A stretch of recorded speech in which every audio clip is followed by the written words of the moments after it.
All right. Hello, everyone. Good evening. If you can hear me and you can see me, please go ahead and give me a thumbs up. All right. Go ahead and give me a thumbs up. If you can hear me and you can see me, all right, go ahead and give me a thumbs up, or just go ahead and type in the chat, yes, yes, yes. All right. I want to see some engagement. I want to be sure that, everybody's here. Fantastic. I can see Amaka is already saying yes. Okay, I can see others on the call as well, but I'm not getting anything. Are you sure you guys can hear me? If you can't hear me, this is a good time to actually let me know. All right. So while we are finding our way to that chat box, all right, I would also like to get to know everyone on this call. All right. So before we get started, we dive into our practicals for today. I would like you to simply go in the chat and let me know your name and where you are joining us from. What part of the world are you joining us from? I'll start with myself. My name is Mary, and I am joining you from Lagos, Nigeria. All right. So, where are you joining us from? Just go ahead and type it in the chat and let's get started. All right.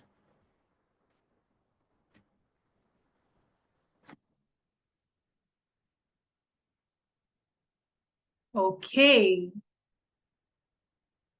All right. All right. All right. Okay.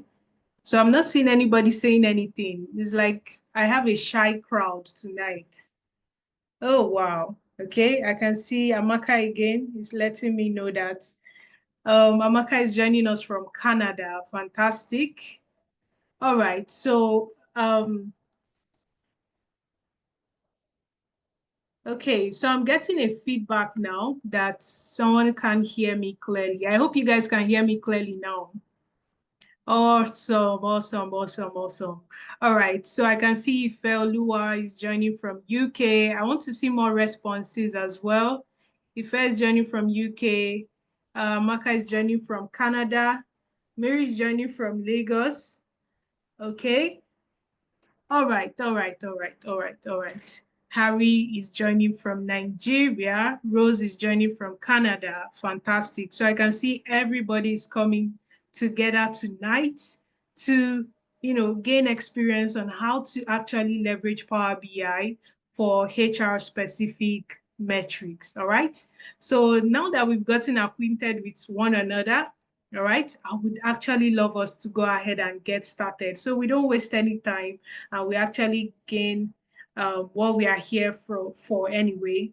While I'm still trying to bring up my screen, if you have anybody that you know that will be interested in this kind of thing, you can go ahead and share the link or share the link to the person so that they can come in and learn a thing or two before today goes by. All right. So yeah, let's get started.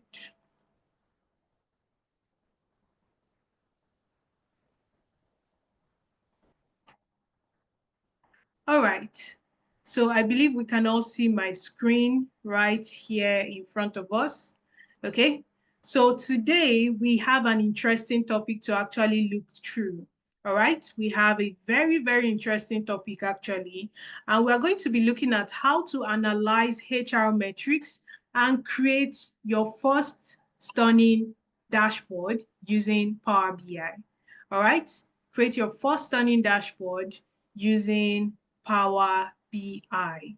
All right, so welcome once again to our HR Analytics Masterclass, where we are going to be showing you how to leverage Power BI for HR metrics, basically. All right, but before we get started, let's get to meet who we are actually learning from today.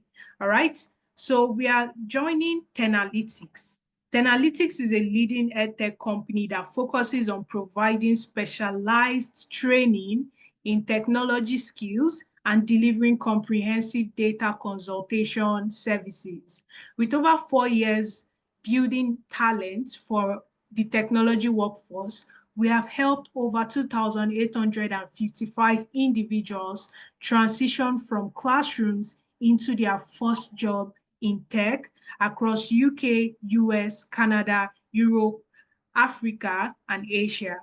We are committed to making the technology sector more accessible through premium experiential training in data analytics, business analysis, data engineering, data science, financial analytics, HR analytics, agile project management, cybersecurity, and AI engineering. Our team of instructors are from leading global companies like Apple, Microsoft, McKinsey, Amazon, and so on and so forth. All right. We have a wealth of experience in the building, guiding you towards, earning your tech skill and also landing your first job in tech. And they are going to be bringing a wealth of real world experience and are dedicated to delivering an engaging practical learning experience that ensures you receive a maximum value for your investment in the future. All right. If you look below on my screen, you will also see all the links that you can use to follow Tenalytics on different social media platforms and also the Tenalytics website itself. All right. So once after this call, you'll be getting this material, but make sure that you also put in your information with the form that is being shared in the chat box by one of my colleagues. All right. Don't worry, as the session goes on, you definitely see that form right there. Okay. So yes, let's continue. So who are we working with today? All right. So Mary Anene is going to be your facilitator today. So Mary is a data professional with over 5 years of experience in data analytics, HR analytics, and data science, specializing in cutting-edge technology tools such as Power BI, Excel, Tableau, Python, and SQL, amongst others. As a senior data associate here at Tenalytics, Mary has successfully guided over 1,065 individuals into technological careers, equipping them with the skills to transition seamlessly into data-driven roles. Mary has had the opportunity to work across diverse industries. And these industries include the legislative operations, importing and marketing, non-governmental organizations, consulting, and edtech.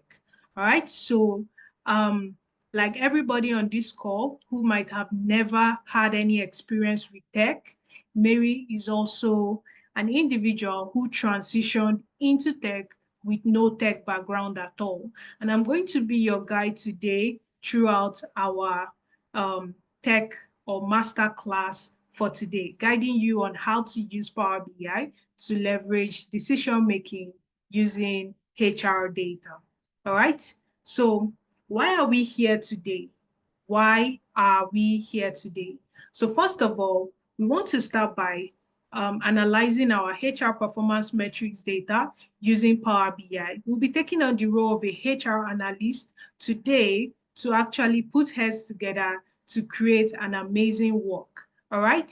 Now, after we are done with this, the next thing would be to get started, to see how we can actually get started as soon as possible in the upcoming May cohort. All right. So I'll be walking you through what you need to do to get yourself ready and into the classroom to also gain skills that other individuals have done and also transition successfully into high-paying roles in tech. Now, we'll also be sharing success stories, all right? So for you to understand that it is possible, we want you to also see those that have successfully done it and have celebrated, and we have celebrated their wins, all right? We'll put the record there for you to see and go through them as, once we get to that part. Now, another thing that we are going to do is we're also going to look at a special discount offer for you, all right? So for those that are fast enough to grab it, once you stay to the end of this call, you will also be able to see those potentials that you can take advantage of. All right. So make sure you stick to the end of this call so that you'll be able to see these special discounts that we have available for you. All right. So before we dive in, okay, I would like us to do a little bit of, an engagement, just, a few minutes, all right? Just for us to know what we would do in a situation where we actually have data. All right. What we would do in a situation where we actually have data. All right. So let's take, for example, right? Each and every one of, let me ask a question first of all. Each and every one of us on this call have had an opportunity to work with data one way or the other. Am I correct? If you have never worked with data before, you can go into the chat and just type a 0. All right? If you've never ever worked with data before, okay, go into the chat, type a 0 so that I know those that have never or don't even understand what data is at all. Okay, if you've never ever worked with data, all right, so I can't see any 0. So if you have worked with data before, go ahead and type a 1 in the chat. I have worked with data. I have, it doesn't necessarily have to be that I've analyzed data or done a tech thing with data, but I've worked with data, some sort of information. Awesome. So I can see the ones that are flooding in. Fantastic. So I can see Oluwatosin, Rosemary, okay, Wiwi, okay. I believe that's what it says. Forgive me if I'm pronouncing that wrongly. All right. So, all right, fantastic. So a lot of us have worked with data one way or the other. So in the world of today, it is impossible for you not to have actually contacted data or worked with data. In fact, being on this call alone, you are contributing to Zoom's data, all right? In this particular meeting that we are attending, we are contributing to a company's data, all right? So that is how we contribute. That is how much, um, uh, data is very, very popular in everything that we do, all right? So now I just want to ask a simple question. So how many of us on this call have ever made a decision without consulting data and then you actually regretted it later? Okay? You went ahead to make a decision without consulting the data that was made available. All right? Maybe you were trying to do your project, all right? And you decided to scale through some fences and you eventually got the repercussion for it, maybe an assignment, or in fact, trying to create a report within the company and you just ignored the obvious fact of using data to find out what is actually going on and you ended up regretting it in the long run, right? So I'm just going to tell you a story, right, about an experience I had in one of my previous roles.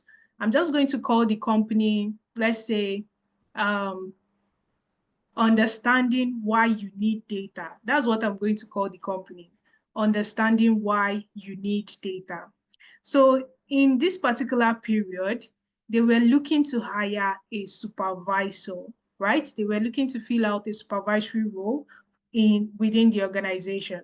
Now, because the demand for this role was very, very urgent, they went with the most qualified individual. I mean, that seems like a no-brainer, right? Going with the most qualified individual for the role, has the right experience, certificates, the references that came in for this individual, top notch, right? Seems like a no-brainer. So why wouldn't we go for this particular individual? So this individual was eventually hired. Fast forward to 3 months later, that department recorded an 18% decrease in performance, okay? Recorded an 18% decrease in performance. Mind you, while this individual was being hired, nobody consulted the recruitment data that was, relevant for recruiting individuals into these kinds of roles. All right. So because they were rushing, they decided, you know what, let's just go with the most qualified individual. We don't need to consult our data, right? Now, at the end of the day, repercussions started coming up, right? 18% decrease in performance. People are fatigued. They are also leaving the roles, which means that at the end of the day, the recruitment or the recruiters would have to spend more money to bring in more individuals into the organization, which is a no-no for the business. Now, what did they do? Finally, someone brought up the suggestion, let's just analyze this data and see what is common or consistent with all the supervisors in other departments, right? Then we can move forward on what we can do to improve the situation at hand, right?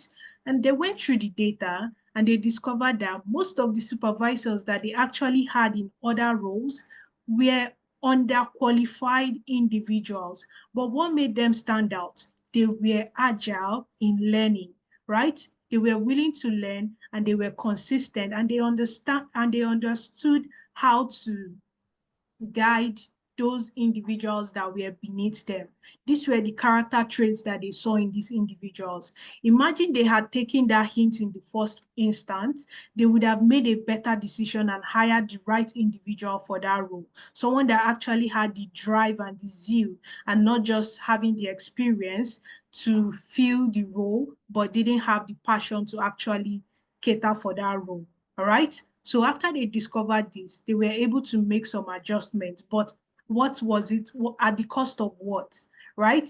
They had lost some employees and performance was not going well. And if performance is not going well, trust me, the company's profit was also tanking, right? So to avoid all of these things, we need to always leverage data for effective decision making.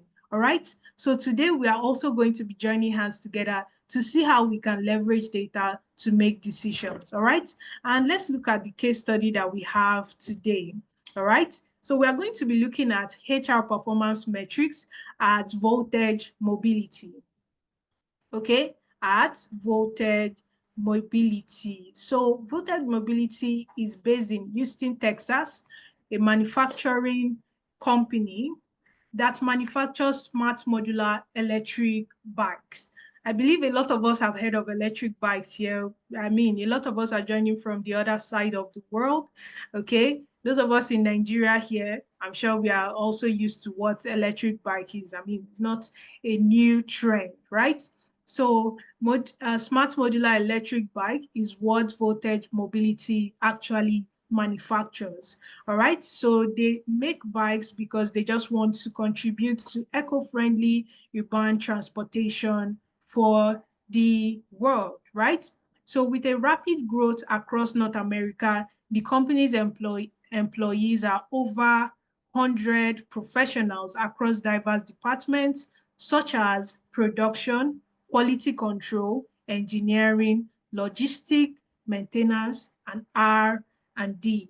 All right. So now that we understand what this company does, okay, let's see exactly what our role is in this particular process. I want to understand how we can actually add value to this company right here. So our task for today gives us the role. I'm talking to everyone on this call right now. We are going to be taking on the role of the HR data analyst, okay? We're going to be taking on the role of the HR data analyst. And as the HR data analyst as Voltage Mobility, we've been asked by senior HR leadership to develop a competitive HR performance metrics dashboard, all right? This dashboard will provide insights into the workforce productivity, okay, with a focus on answering the following key questions. All right. The first question we are going to be answering here, just to gain insights into the performance metrics of this workforce, is to know which departments are thriving and which departments need support. We want to know the departments that are high performance and the departments that are low performance departments. All right. Just like the situation I told you about the company I called the reason why you should make data-driven decisions, right?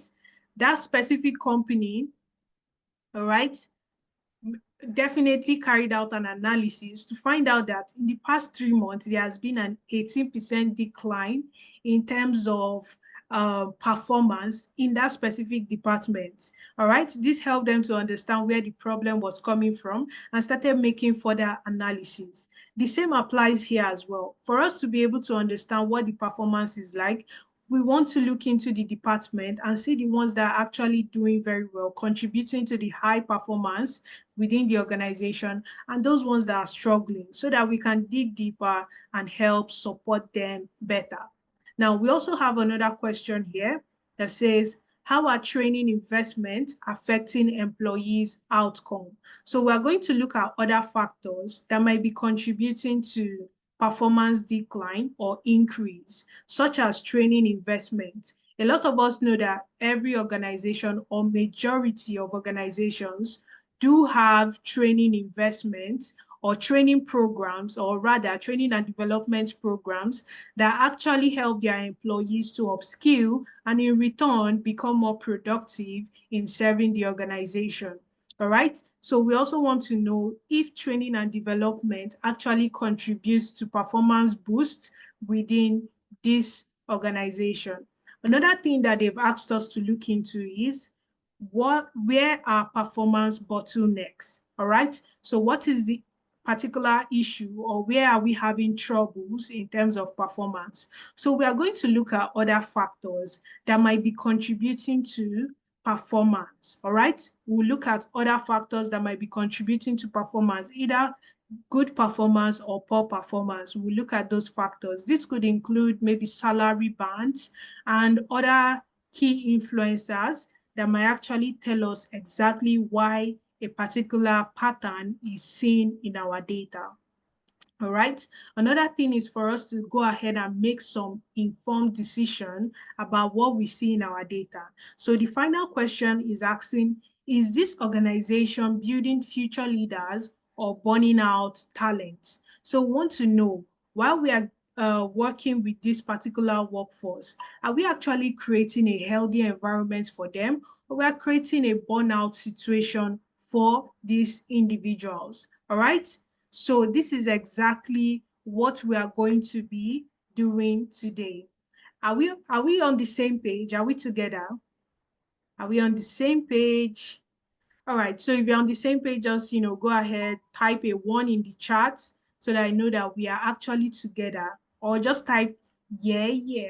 All right. So I can see Ahmed has already typed yes, 1, fantastic. And I can see thumbs up as well. All right. I would like to see more of that coming in. Okay, just type yeah, yeah in the chat so that we know that you are good to go.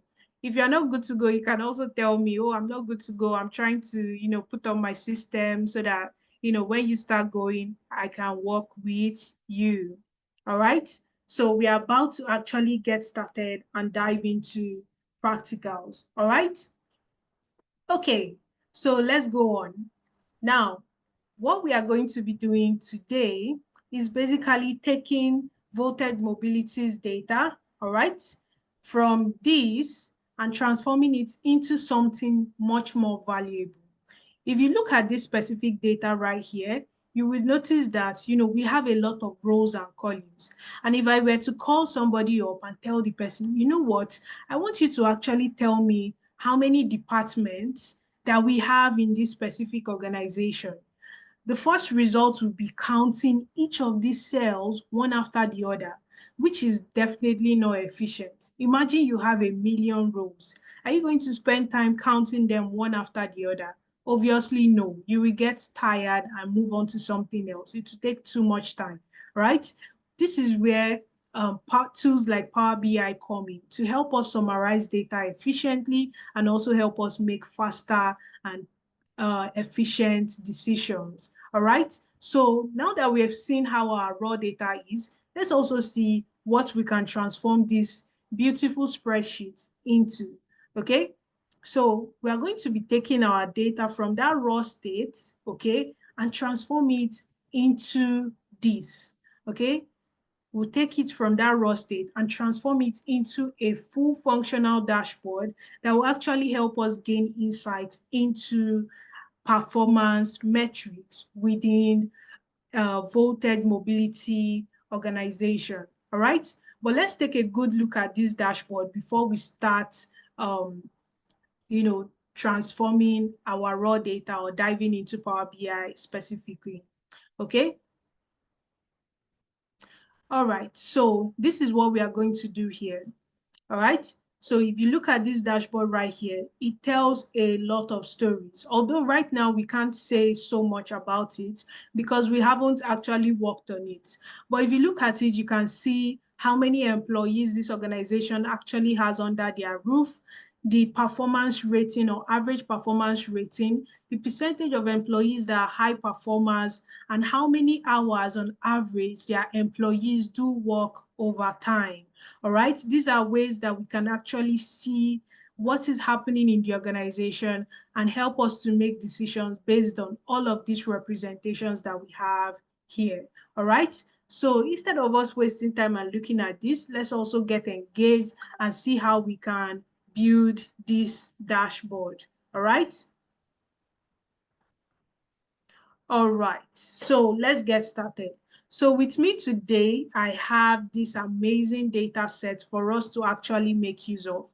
Okay, I'm going to be sharing the link in the chat for those of us that would like to follow along. For those of us that are just listening in, all right, you can also watch and make sure that you get ready with your questions. All right, make sure you get ready with your questions. Now, we also have Power BI because that's the tool that we are going to be using to transform this data into a report that we can actually derive insights and make informed decision. All right. So the first thing I want us to do here is to get our data set first of all. All right. So I'm just going to go ahead and click on this. Okay.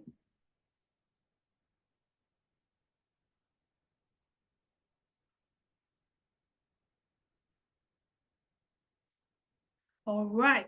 So I also want to make sure that everybody gets this. So let me just drop that in the chat box and then you can come in here and download. Okay. While you are clicking on the link, also make sure that you fill out the form that is being shared by Tenalytics Enquiries, okay, so that you can also have access to all of these recordings for this session, as well as, the materials and everything involved in today's session, okay? Make sure that you do that. All right, so I'm going to drop the link right now. A Google Doc spreadsheet has been dropped just now. So please go into the chat, click on that link. Okay, I can see some individuals are already jumping into the sheet. So you can also go ahead and download this particular spreadsheet. All right, welcome on board everyone here. All right, so let's go on, let's go on, let's go on. Just go into the chat box and you should be able to get that link. All right, so I'm just going to briefly show us how to download this particular spreadsheet so that we can also use it for our analysis. Okay, so let's get started.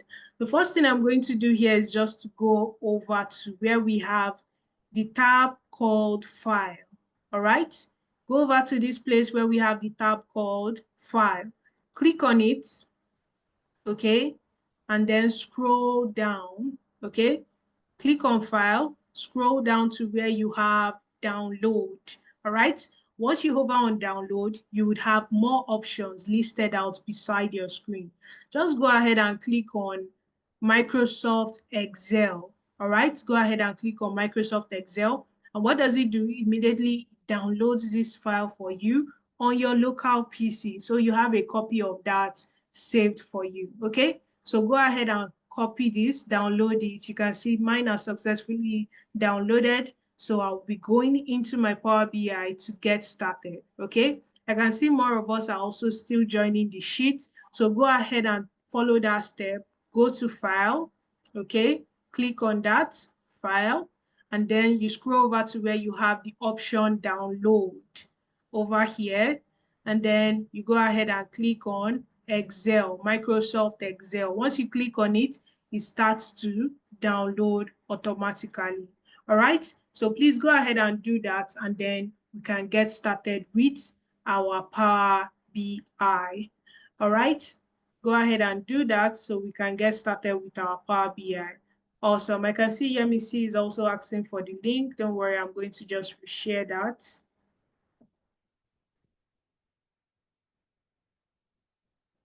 All right, so you should see that right there in the chat. All right. Okay. All right. All right. All right. All right. So I'm just going to give us a minute. Okay. Once we download, then we get started immediately. Okay.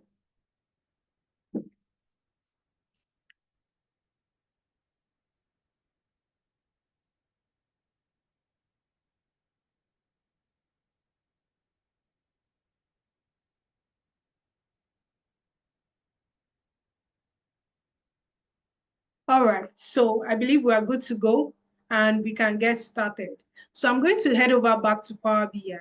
Okay, a lot of us might still be wondering what Power BI is. So before we get started, I'll still like to ask another question. If you've ever used Power BI before, just type a 1 in the chat. Okay, if you've ever used Power BI before, type a 1 in the chat.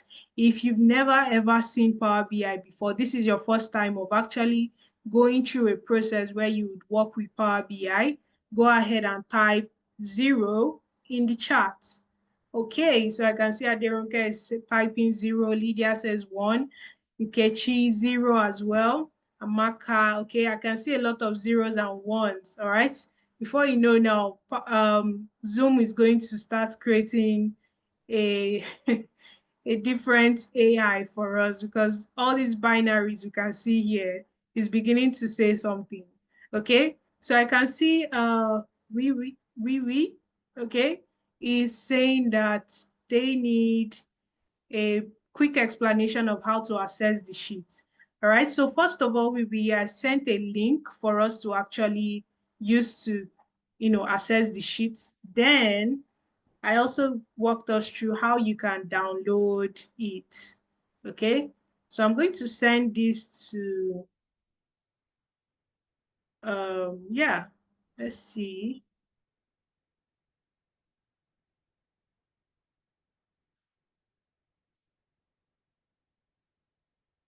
Okay,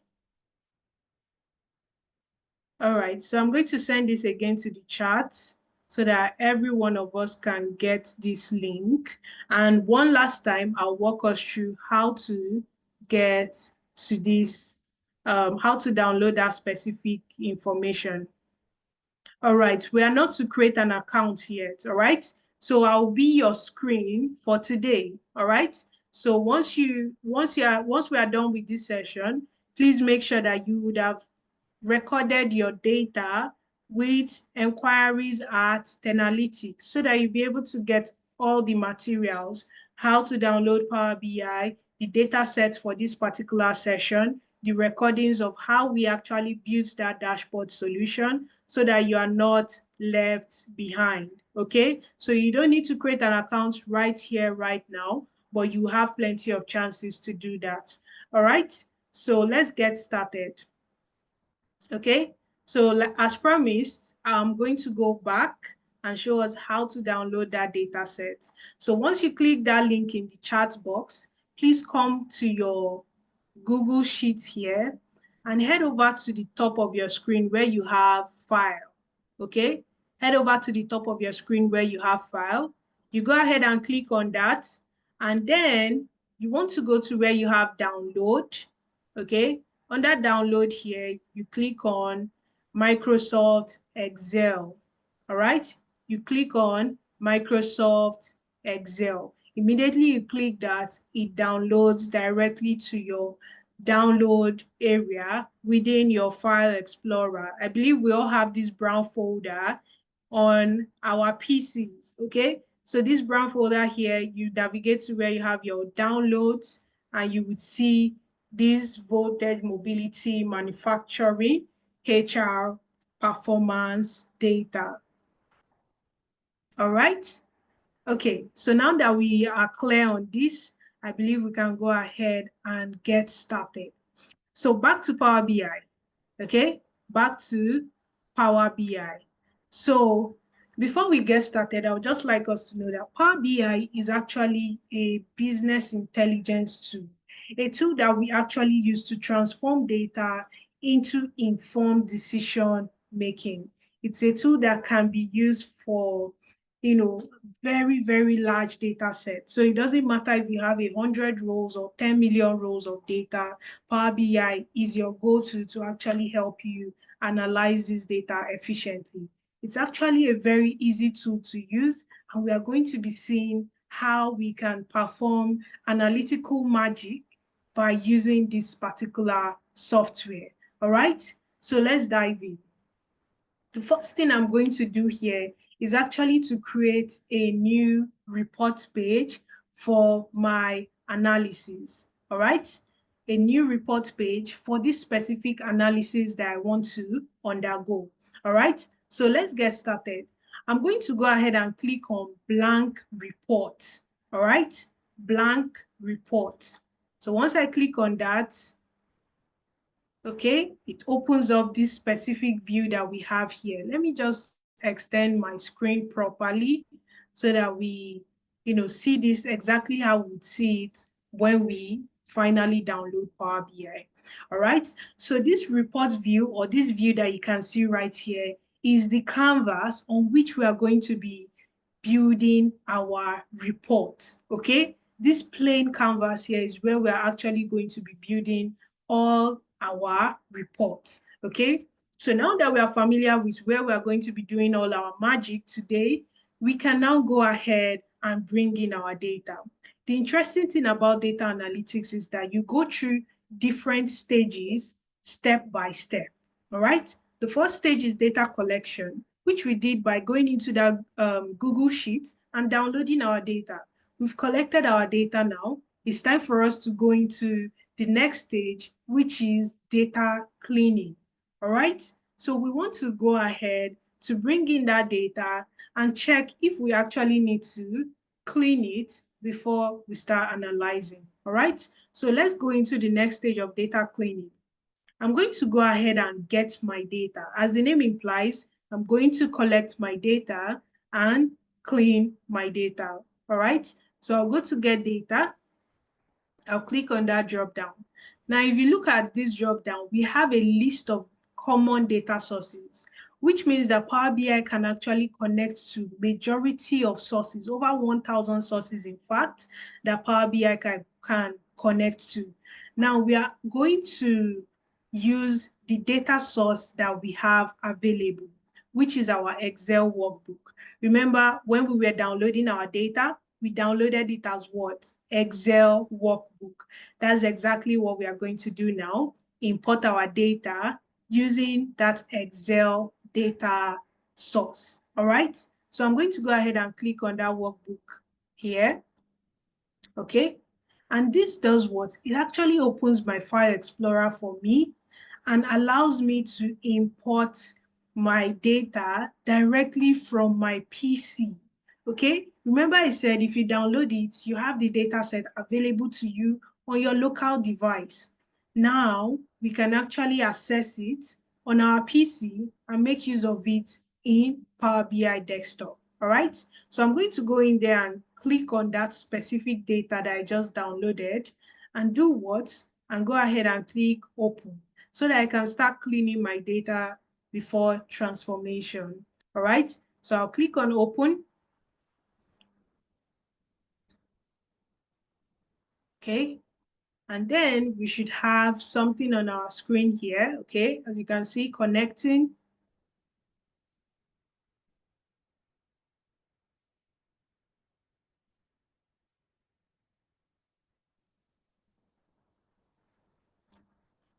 All right.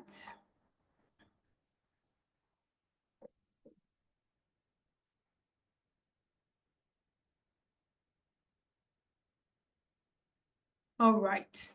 So after we have connected our data, the first thing we would see before we start any form of transformation would be our navigator. Now, our navigator is almost like a gateway where we can, peep through our data and see if we actually have the right data that we want to make use of. So right here on the left-hand side of my navigator, I can see a summary of the data that I want to make use of, all right? It shows me the data table, all right? If I click on it, it shows me the content of the data, all right? This is a faster way for any individual to go through the tables and be sure that they are actually importing the right data, okay? Now, from the names of the employees, I can truly say that, yes, this is Voltage Mobility's data, and we are good to go, all right? You can even go ahead and scroll through to be very, very certain, all right? So since I know the employees there, I'm actually going to confirm that we are good to go. I can see the department tally with what we have in our slide, so we are good to go. Now that we are sure, the next thing for us to do is actually to transform our data, all right? Transform our data. This is the process that also includes data cleaning and data transformation. First of all, we want to look out for discrepancies or anomalies in our data sets. And then we move on from there and see if we can actually change the layouts or settings of our data if necessary. All right. But let's go in there and see what we have on the other side of this button here, transform data. Okay. I'll go ahead and click on that.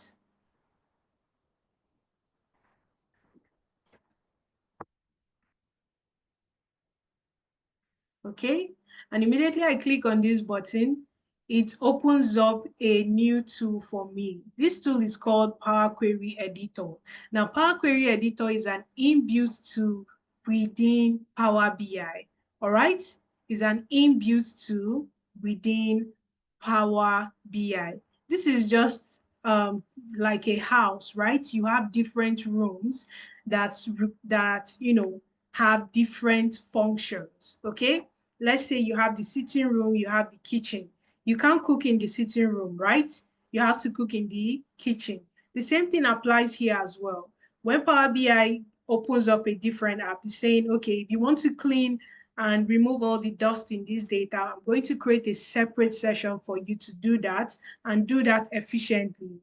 We have all the knives, all the cutting boards, the pots, the kettles, everything is available for you there. You can do all your cooking, and when you are ready, you come to the sitting room or the dining room and serve the food, right? That is exactly what we are going to do here as well. Okay, so the first thing we want to do is to identify issues in our data, all right? And I want us to pay close attention to this area here. We have three colors or three criteria right there. The first one says valid, okay? First one here says valid. The next one says error, and the last one says empty, okay? The valid that we have here shows 41%. Now, valid represents the data sets that are actually useful for us, okay? In each column, it identifies the percentage of data that is truly useful for our analysis. Now, errors will tell you the percentage of data that is an error or contains errors, okay? Now, for empty, it basically tells you the percentage of data or columns or rows that are actually empty. They don't have any data in them at all. Now, right here on our screen, we can see that we have 59%, okay? 59% of that data. But let's go ahead and clean out this. I can see there's a consistent flow of that 59% and 41%, which also implies that there's a consistent amount of null values, all right? I'm sure a lot of us are wondering, how do you know that there's a consistent amount? Like I said, I can see empty here, 59%, 59, consistently 59% all true. Now, the first thing that will come to mind is just to filter out or delete those empty data. So I'll go ahead with a simple trick here where I'll click on this filter button and uncheck the null values. Okay, let's see what happens to our data after we uncheck the null values. Click OK. Okay, and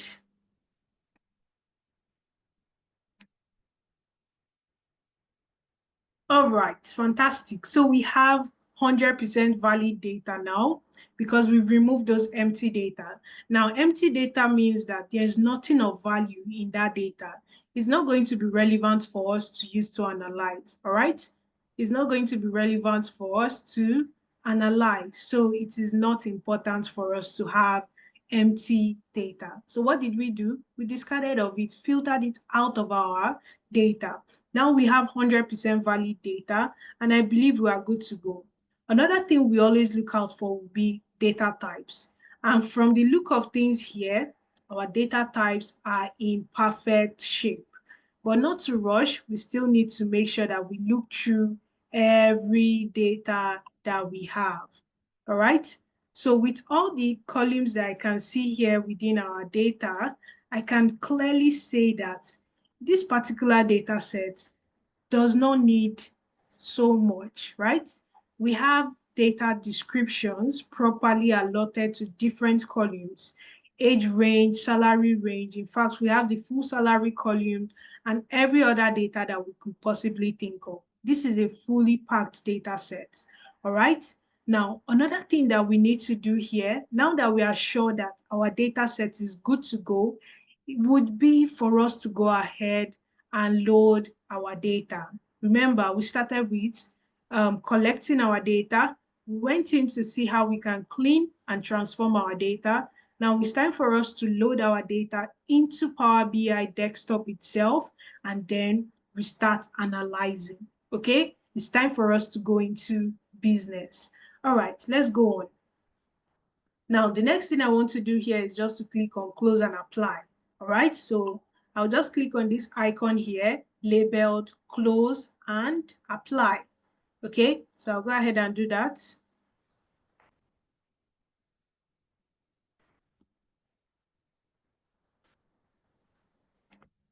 All right, so I'm just going to give it a few minutes. My data set would fully load, the transformed data or fully clean data would load, and then we continue from there. Okay.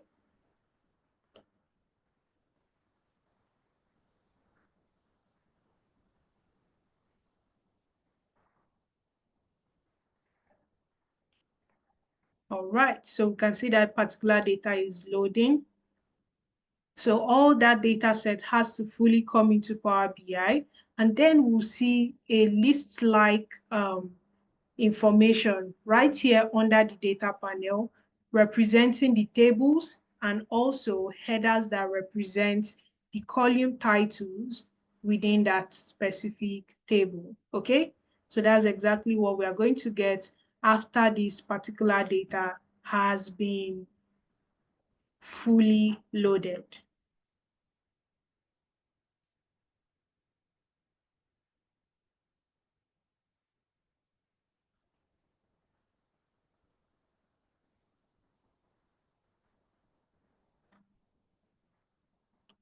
All right.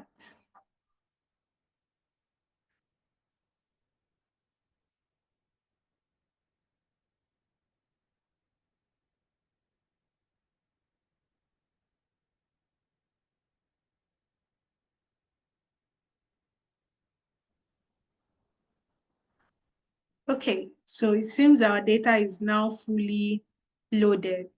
And in a few minutes, I should be seeing it on the right-hand side of my screen as well, so that I can go ahead and access it. Okay?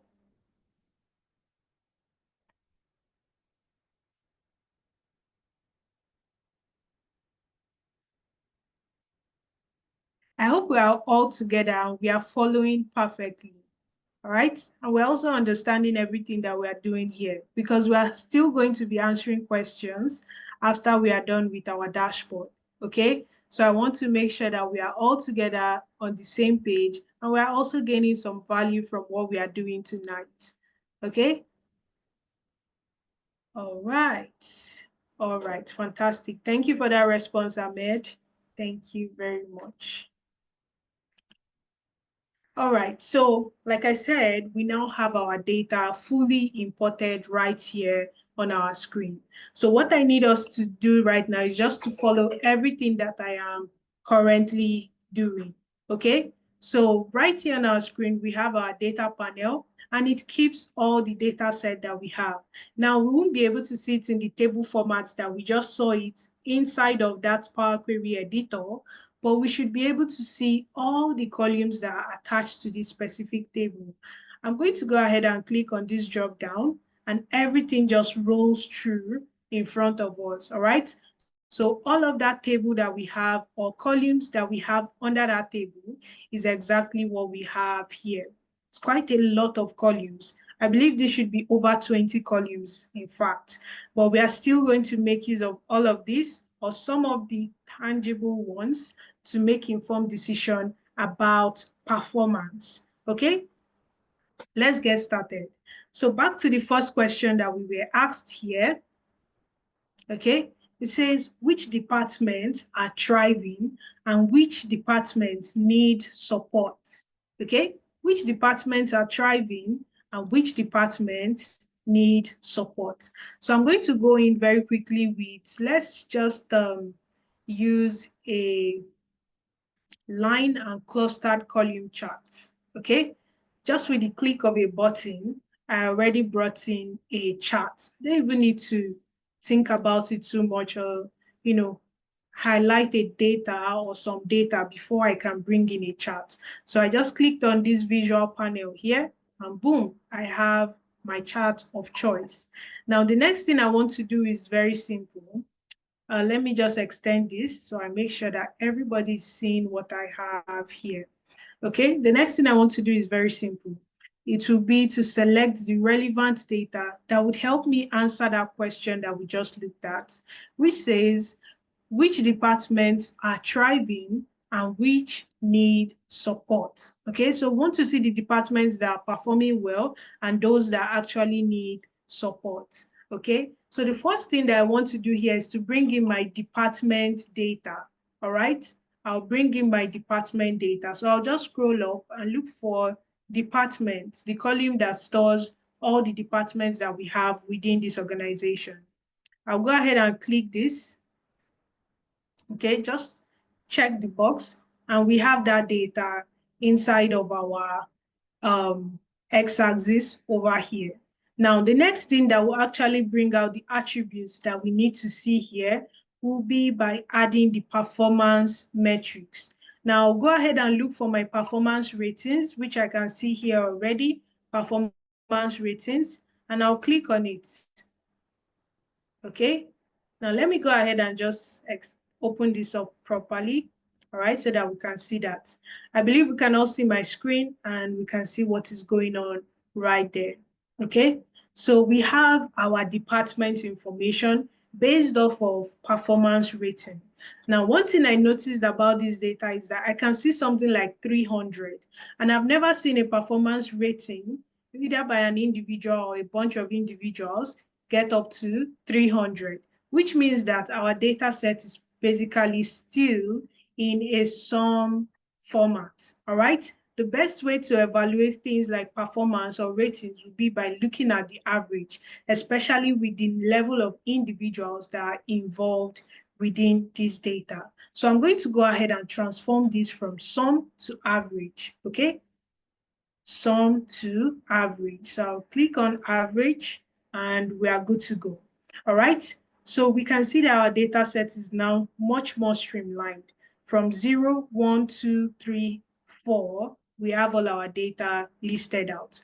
Now, just by the slight looking of all of these bars, we can see that there is little but still differences in terms of how each of these individual departments have performed. Now, while we are looking at the screen right here and the representation of data that we have, I want us to go into the chart and tell me the departments, okay, the top 2 departments that are thriving and the top 2 departments that are struggling.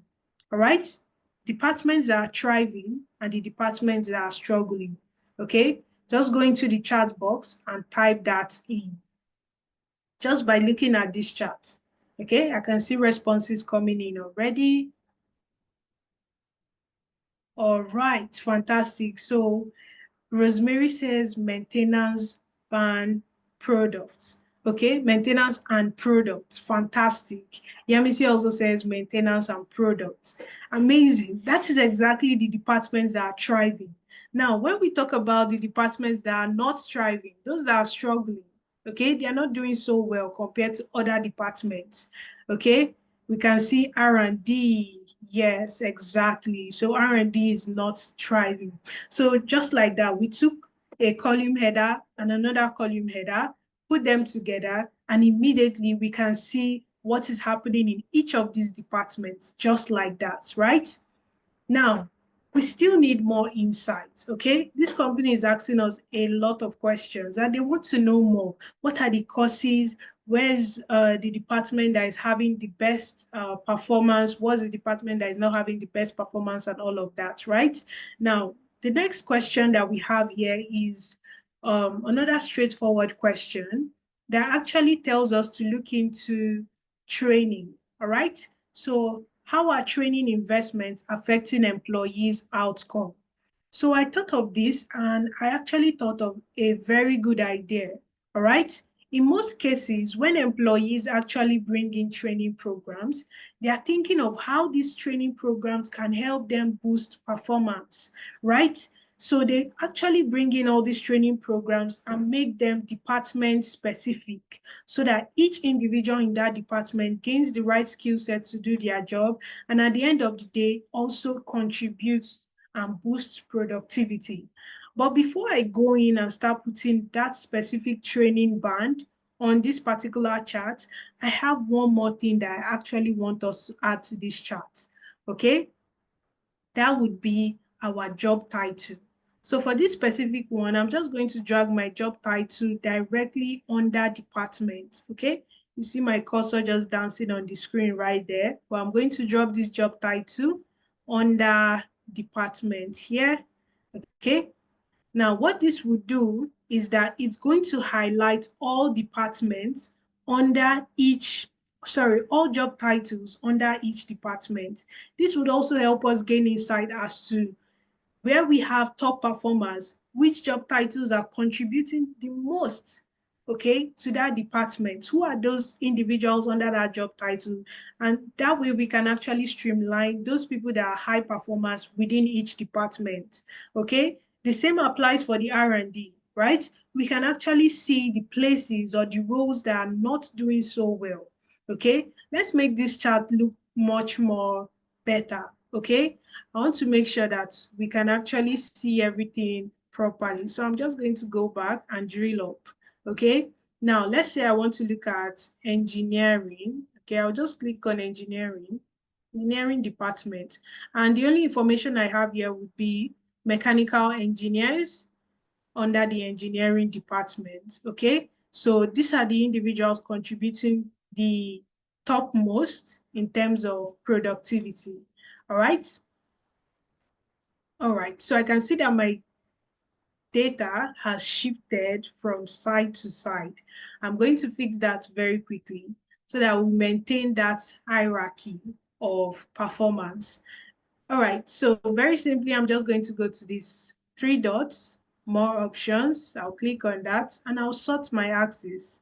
The first thing I need to do here is to take this back from department, which is basically arranged alphabetically, to my numeric data, which is average performance. So what's the department that is performing the best down to the department that is not performing the best?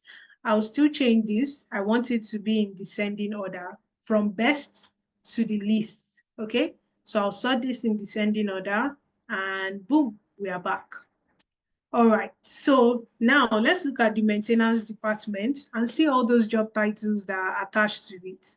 Okay, under the maintenance department, you can see that the maintenance supervisor contributes the highest in terms of performance score, followed by the equipment technicians. All right, although this department has the highest performance, but it still helps us to see how different job roles under each department actually contribute.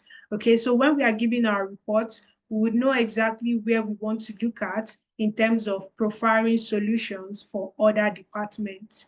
Okay, so the same applies for the RMD, right? We click on that particular link, it streamlines down to where we have the faults and the issues, and we can see the job title that is there, Process Development Lead, R&D Department. So this is exactly what's going on. Although in terms of the rating, this is not below average, but in terms of the general rating that we are still going to see at the end of the day, R&D is definitely performing below the company's average, which makes it a, in the help zone in terms of performance boosting initiatives. All right. So I'm going to go back up and let's go back to the next question. The next question is trying to see the training process or the impact of training on each of these departments or on the employees. So I'm going to just do something here. Like I explained, most times when they give these initiatives for training, they are basically trying to make sure that each each department is performing better based on the training that has been provided for them. All right. So I'm going to do something very quickly, which is to actually attach my training data to this specific department data. This will easily show me, okay, so I have my training hours, the number of hours spent training. Does it reflect positively or negatively, or it doesn't even have an impact in terms of performance? Okay, so I'll take this training hour, I'll just use it to create a line chart on this particular information. All right, so from what we can see here already, we can already see that the training hours, okay, although I can see here that I have it in sum, so I'm going to reduce that instantly to average, so it's more individual specific. All right, although still the training hour does not impact performance. It doesn't matter if employees are training for 200 hours or they are training for less, okay? It doesn't have impact on performance. Although it seems so for logistics, but it still can be said based on the trends that we can see here for all of the departments, the longer training hours or shorter training hours do not have an impact on performance. I mean, maintenance is the most, the top performing department, and they also have a very low training hour, all right here at the bottom. All right, they have very low training hour. Logistic came into, they have a very high training hour accumulated by all the employees under this department, but it still does not make them the best performing department. All right, so now that we've seen all of these things, we can now move on to looking at other impacts. Okay, we can move on to looking at other impacts. Okay, other impacts or other contributing factors that can help us gain insights to why these employees are not performing the way they should, or how we can boost their morals so that they can perform better. All right, so let's look into this. We're going to look at different factors here. Okay, I'm just going to move this to this side and extend a little bit more.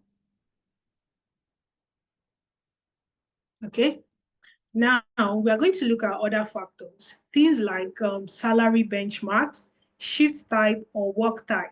Okay, things like this can also contribute to morale and performance of employees, right? So that we know exactly how to improve these employees' work experience and make them feel better in their workplaces.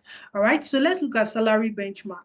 Salary benchmark can also provide more insights into why an employee is not doing well or why an employee is actually doing well. Sometimes they say the more the salary or the more the pay, the better the performance, okay? But let's find out now with our data, all right? So I'm just going to take the salary range here, all our salary bands involved, okay?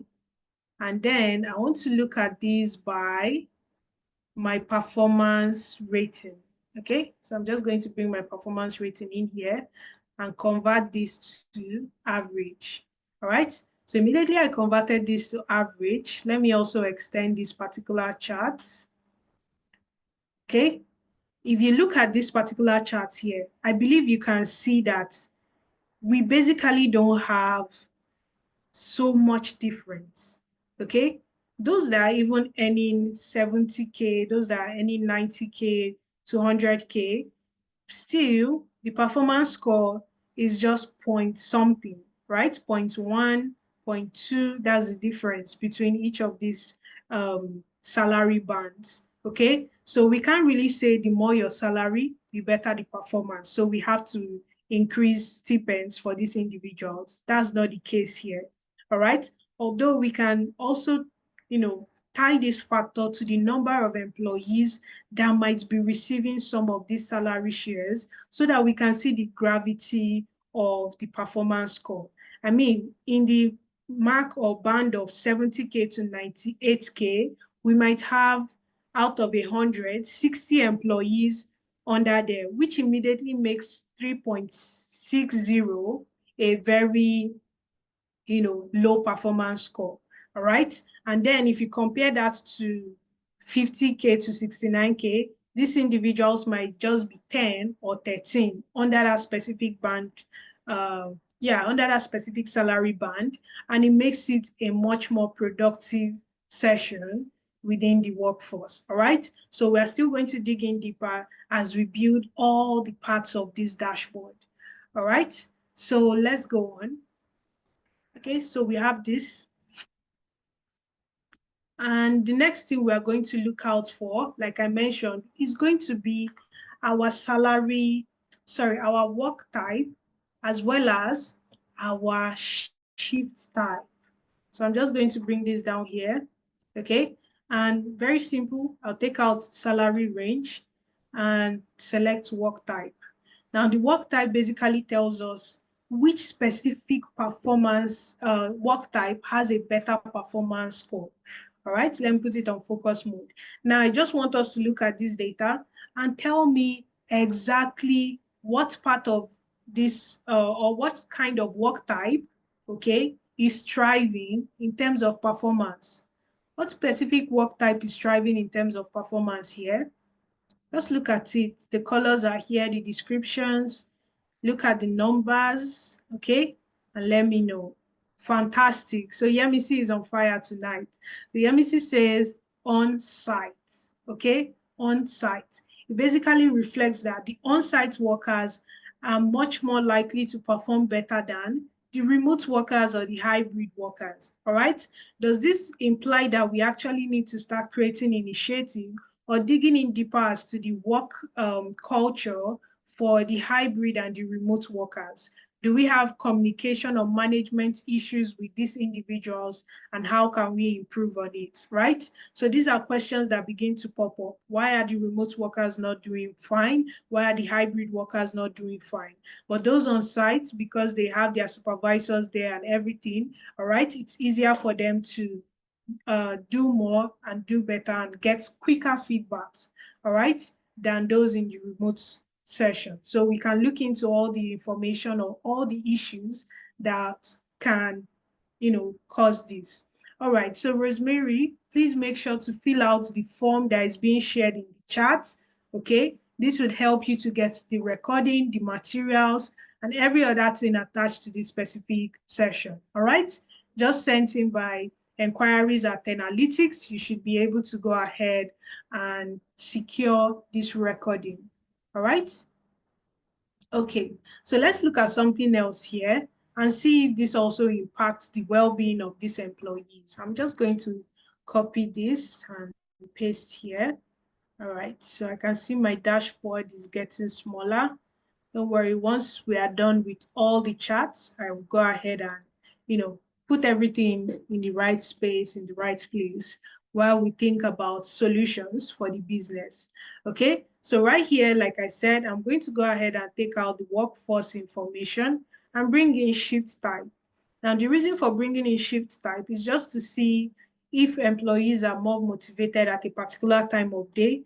Restructuring of shifts for employees can actually help them be more motivated. Imagine putting somebody that is a day person in the night to work, right? Their morals will be low and they won't be as productive as they need to be. So looking into the shift data will actually help us understand what could be impacting and what is not impacting. But if we open up this particular data and look at it properly, I believe we'll also be able to see where we have a higher performance and where we have lower performance, right? So if you look at the shift data, you would see, I believe what we have here as the top performing shift is the night shift, right? Funny enough, the night shift individuals do have a better performance than the morning shift individual. Like I said in the salary band chart, this could also be an impact of numbers, all right? And we'll still find that out very soon, okay? So let's go on with our analysis. The next thing I also like us to look at would be the trends. How has performance been since the beginning of the year? Are there any notable situations or changes that might actually influence the decision we are about to make about each of these departments or each of these job titles? Okay, so let's look at that. So I'm just going to go ahead and bring in this line chart or aerial chart rather. Okay, so this aerial chart is going to help us out to see all the trends in our analysis. So right here, I'm going to go ahead and bring in my performance data, performance ranking, okay? And I also want to look at job satisfaction. Now, aside from looking at training hours, which impacts performance scores in some cases, we also want to make sure that we look at things like job satisfaction. Now, tallying job satisfaction with performance rating actually helps us to understand if satisfied employees are more likely to perform exceptionally well or non-satisfied or non-satisfied employees are more likely to perform poorly. All right, this trend will actually help us to gain more insight as to the behavioral patterns of these employees. All right, when we are happy with our job, we do very well. And when we are not happy with our job, we do not do very well. That's basically what this is going to interpret. Okay, so let's just get that particular job satisfaction information. And then the next thing I want to use to analyze my trend will be my appraisal date. Okay, appraisal date. All right, so one last thing, we want to make sure that our performance and job satisfaction is in average. Okay, so we can see a trend here on our screen, okay? And this trend is basically looking like a downwards trend. Could it be because of fatigue? Because that's the only explainable situation here. We have our data from, beginning of the year down to the end of the year. And it seems like as the year is coming closer to an end, all right, there's a little bit of fluctuation, especially with job satisfaction. All right. People were zealous at the beginning of the year, satisfied with their job, and immediately they get to the third quarter, there's a little bit of a new all-time low in terms of job satisfaction, and it continues like that till December. Although for performance, there was a low morale at the beginning of the year. Let's say people were still getting out of the Christmas feeling, but this is the first quarter anyway. 3 months have passed, and sometimes in some situations, first quarters are not always nice. But in the second quarter, they picked up. Third quarter, it dropped again, and then the last quarter of the year, I mean, they pushed, but it wasn't as good as the second quarter. All right, so we can see a very, very unstable performance in the organization, and we want to see how we can actually help them solve it. All right, so now that we are done with all our charts,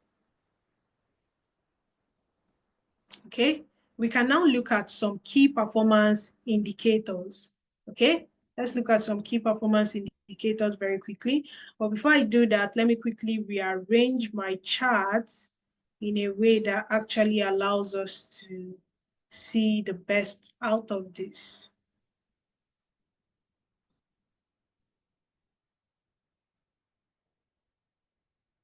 Okay.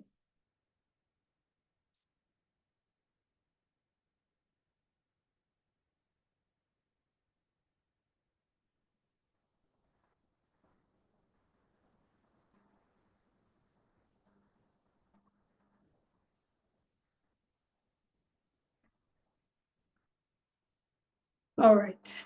So like I said, the next thing we want to look out for here is definitely going to be our KPIs. This would include the total number of employees that are working in the organization so that we can be able to benchmark or look through performance scores and the number of employees that actually fall into that category. This would help us see a better picture of how much better our employees are doing based on each of these criteria that we already have on our screen. Okay, so I'll go ahead and bring in my KPI card. Okay, and the first thing I want to do is look at my employee performance or the total number of employees. I'm going to go ahead and write a simple DAX measure. Okay, but before I do that, I'll quickly create a table. So I'll click on enter data. Now this table is just for me to store my measures separately. And I have some measures that I actually want to go through. Total number of employees, and we also want to see the rate of high performing employees. Okay, so I'll just call this calculated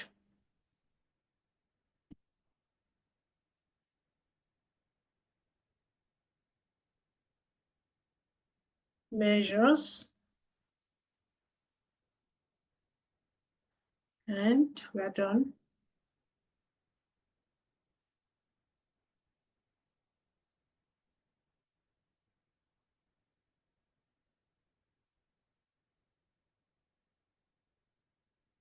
Okay.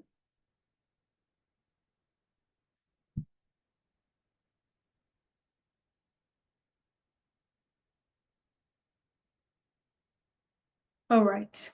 So I have my calculated measure. Like I said, I just want to store all my DAX measures here.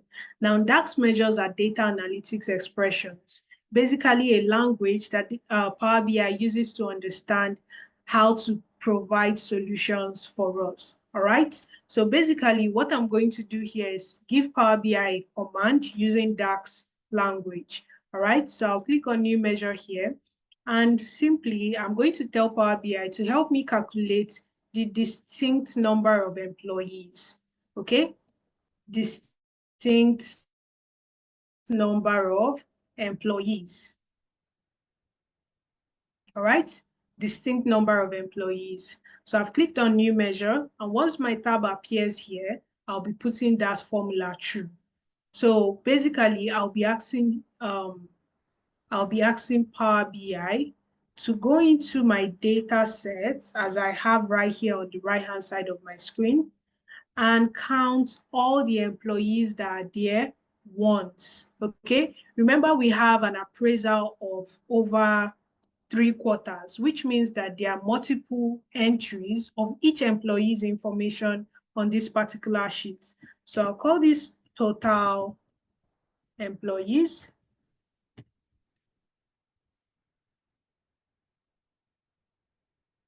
Okay, and then I'll go ahead with the rest of the information. Now, the first thing I want to do is tell Power BI to please go into my data table, all right, and calculate or count each of those employees' ID once to be able to give me the specific number of individuals that this company has in their workforce, all right? To be able to give me the specific number of individuals that they have in their workforce. So I'll go with distinct counts, okay? And then I'll look at this, okay? That's the employee ID. So it goes in there and it looks for each employees. So if it finds Yemisi in the data record, it will only count Yemisi once. Even if Yemisi has 5 appraisal records, it will count Yemisi once. The same applies for Rosemary as well.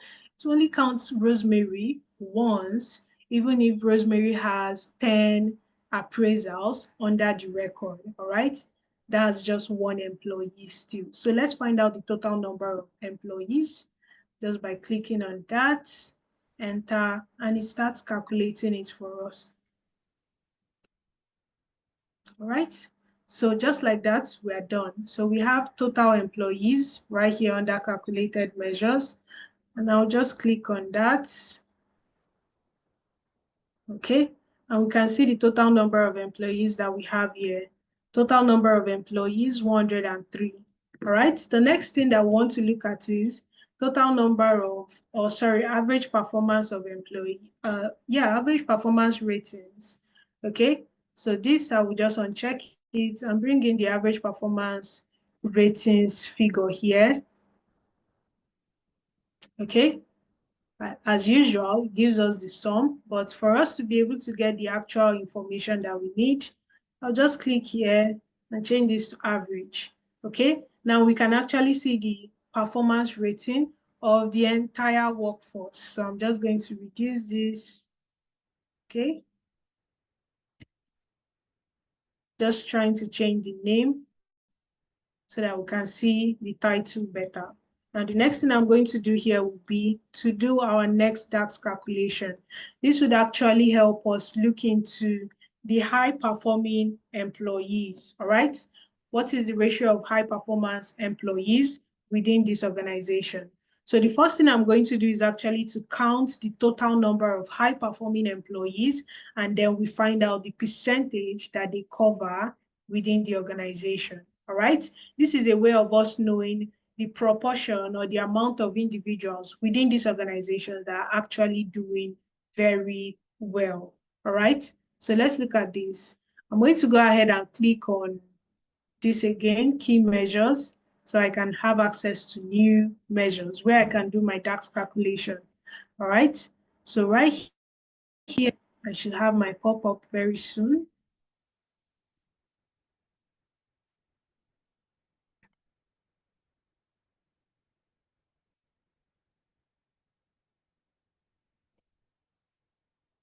All right, so let's go on. So right here, I'll just name this high performance.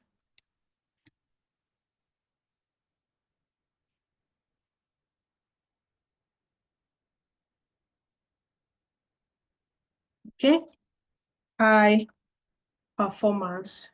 All right, this is just us calculating the total number of employees that are high performance. So I'll go with this calculations, that's calculates, and I'll go with the count of employees. This time around, I wanted to iterate it as much as possible. All the employees that we actually have in the data, that's what we want here. Okay, and then I'll locate my employee ID. And right after that, close brackets and apply my filter. All right, so basically I wanted to go into my table and calculate the total number of employees with by individuals that actually meet a certain criteria.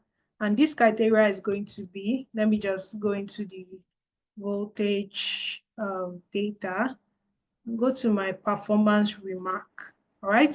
So in this performance remark, I'm just going to say if it has this criteria, okay? So I'll start with outstanding. Okay, so wherever it goes into that table and it finds the word outstanding in a specific column, that's performance remark, it should go ahead and count the number of times it appeared. And also I have another one, okay, exceeds expectations. Okay, exceeds expectations, and close brackets. Okay, so calculate the total number of employees where performance remark says outstanding or exceeds expectations. All right, so these are the two criteria that we need here to get all our high performance. So I'll go ahead and hit enter. And the next one would actually require me to do a different calculation, which would mean that I am looking at the percentage of these employees. What is the percentage total that they actually cover within this organization?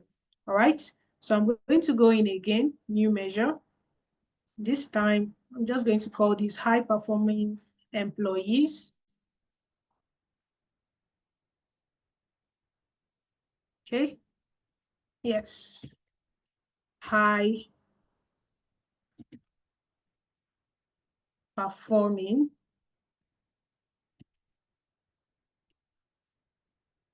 employees.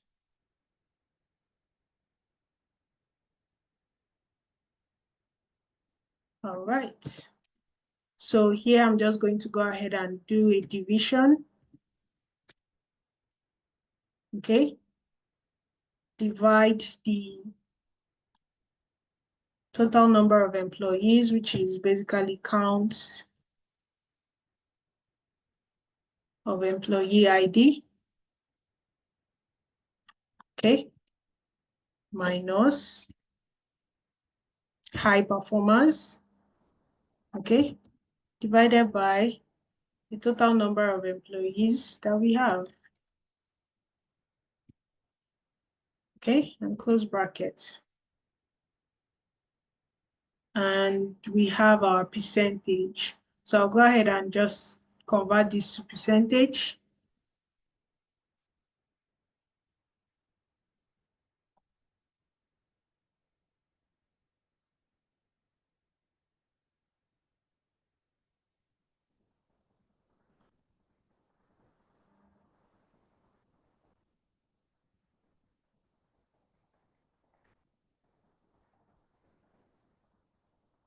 All right, so that's still iterating.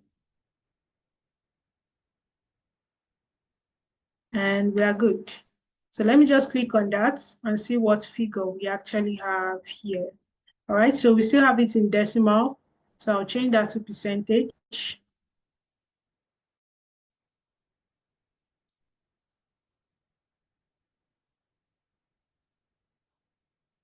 And let's see.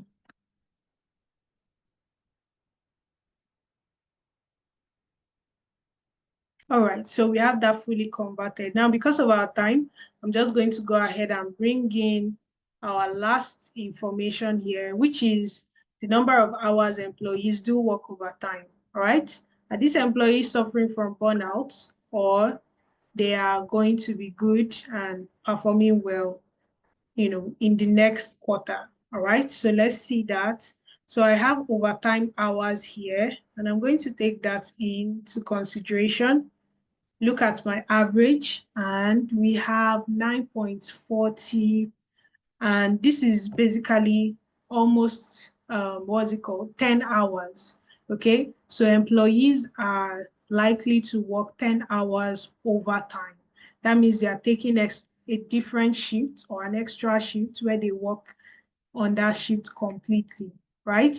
And this shouldn't be the case, all right? So this could also be an impact of why everything is below 4, right? We are expecting that performance score will be very, very high, but we are not getting that at all. Now, another thing that we need to do here is just to go ahead and bring in other information, right? This would be our slicers to help us look into or filter through our data and make it more interactive, all right?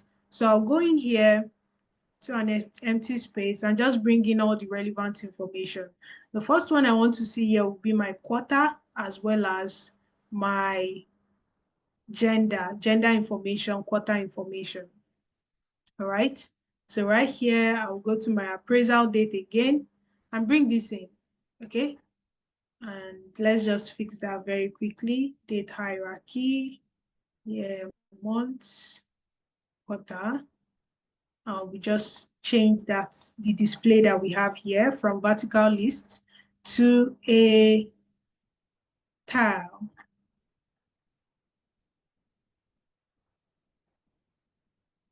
All right.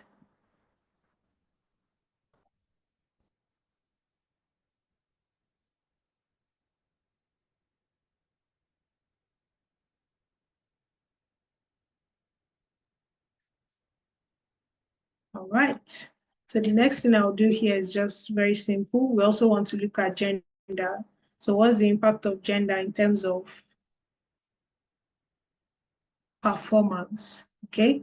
So if we select each of these gender, what will be the result? So if I look at the male gender, okay, we have 51.21% of high performance and an average performance rating of 3.5, which is still on the average. And then for females, let's see high performance. We have lesser high performers in the female gender and a higher performance rating, all right, than the male gender, but still on the average, right? So a lot of things needs to be worked on. As you can see, as I'm clicking on each of these, the dashboard is adjusting and interacting to all the buttons I have clicked. Now I still need more here. I'll just bring in my department so that if we have more questions to answer, these filters will basically help us answer those questions. It basically just helps us dig in deeper into our data instead of us just seeing an overview. When we have more questions, we click on it, we even see the data change and we can say, okay, this is exactly what is happening and this is what we should do. All right. So right here, I'm just going to go ahead and bring in my department information and adjust this very quickly.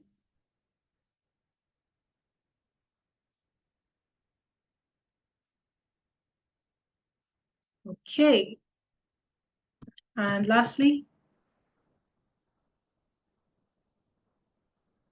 the names of the employees. Now, the reason why we need this name of employee is that when we get to a specific department and then we want to monitor each of these individuals' performance, we can easily just go ahead and drill down and see what is going on in anybody's chart, all right? Let's take Angela, for example. We want to see how Angela's performance has been so far. You can see here we have one employee. Angela is working in the logistics department, and this is Angela's performance. And this is the number of hours Angela has spent training in the last 1 year, 12 hours in total. Angela works on site and she has worked on all these shifts. While she was working on all of these shifts allotted right here, she has been able to get a performance score of 4 and also 4 under the evening and night shifts. And in the morning shift, Angela is not doing very well. So either the evening and night shift should be a permanent suit for Angela. Now we can also see her performance trend throughout the entire year, and we can see Angela's salary benchmark. Okay, so Angela contributes to 25% of high performers in the organization and has spent a total of 10 hours overtime as a worker in this company. All right, so we can see all of Angela's attributes properly listed out for us, and we can use that to make informed decision. Now, let me quickly adjust this, okay, while we think about all the things that we can actually do for this organization. All right, so let me just adjust this by 10 and adjust a little.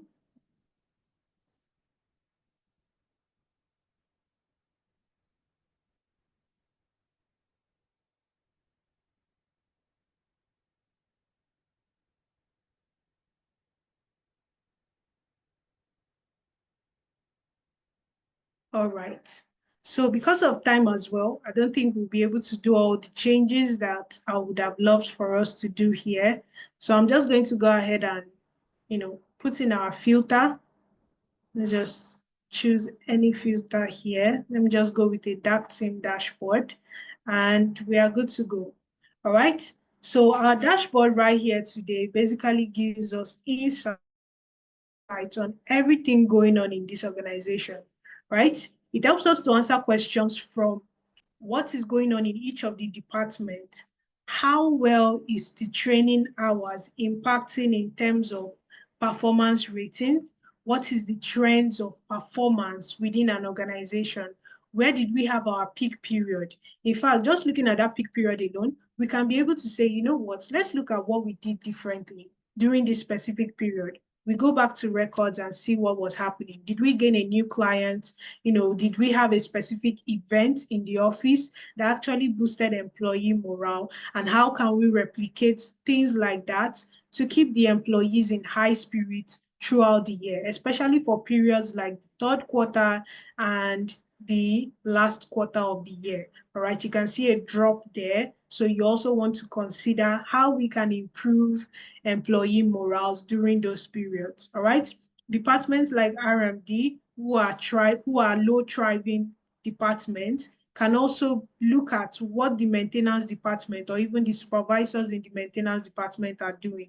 Another thing I noticed is that in the R&D department, if we drill down to the job title, you would notice that there are no supervisors in this specific role.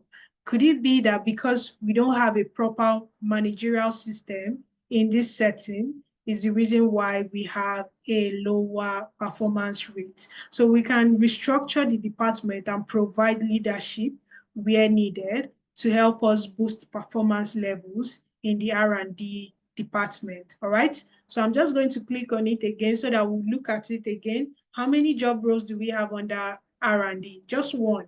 All right. So although we have 21 employees, all of them are fixed under this job role. All right. And we need to make changes towards that. Okay. So just like that, our data sets that was in rows and tables, we're able to bring it here and make sense of it, look into what it actually represents, and be able to argue or make decisions as to what would be best for our employees moving forward. How can we actually fill up roles where departments are lagging, right? Just like that, we're able to see that the R&D department actually needed something more.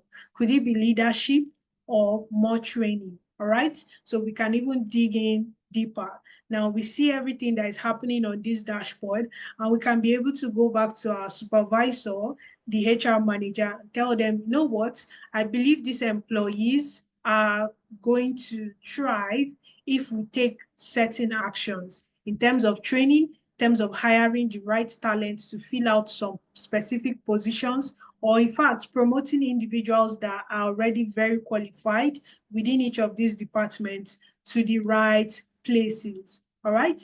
So these are some of the things that we can do with HR data to help us gain insight as to how to take care of this workforce. All right. So I believe we are still together. I believe we are still together. Okay. Could it be stress? Exactly. So stress can also be an impact. I mean, look at the hours of overtime work, right? So stress can also be an impact. Could it be that people are taking holidays and it's affecting performance? All right. So I like how Ahmed is thinking. Could it be that people are taking holidays and are affecting performance? So this would require us to actually evaluate a different kind of data, such as absenteeism, right? So that we can be able to track why these individuals are performing less, right? They are taking more leaves, people are not in their seats, and the workload is dropping more on some individuals within the organization, right? So if we want to extend more, we'll go ahead and look at all of these other aspects in the data, evaluate, in fact, even distance from home. All right, is the commute to work stressful?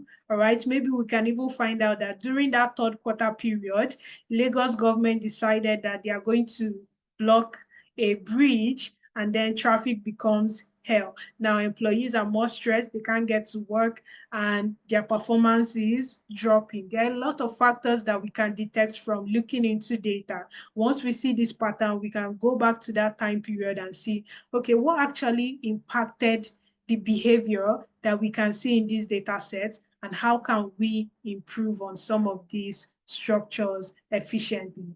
All right, so thank you guys very much. We are going to move on to the next exciting aspect of our analysis today. Okay, so I'm just going to close this here and save this. All right, let me see.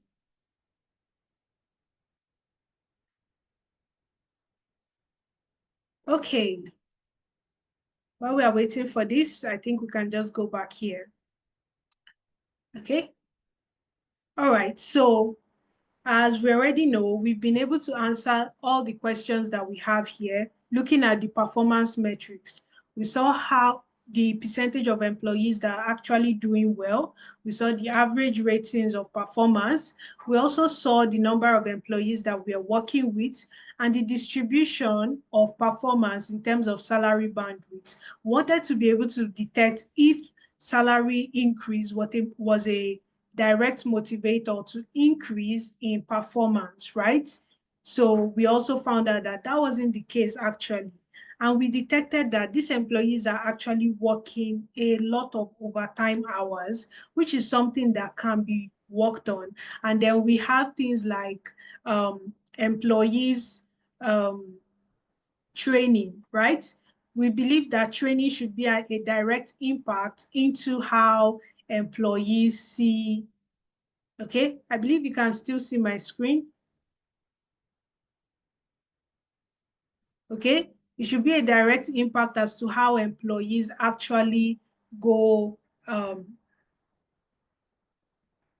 Okay, all right, just give me a minute.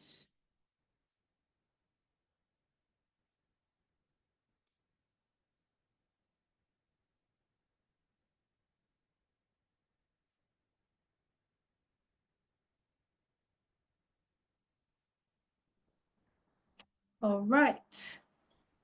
Okay, so like I said, we've been able to pick out some of these things. Now, the last question that we have here is the organization building future leaders or burnouts or burning out talents? And we can specifically say based on the overtime hours, there is a high tendency that they are burning out talents and restructuring these shifts. Like we looked at Angela's data, we saw that Angela was performing better in the morning, or sorry, in the evening and night shifts. So either of those shift period would be perfect for her, but not the morning period where her performance was very low.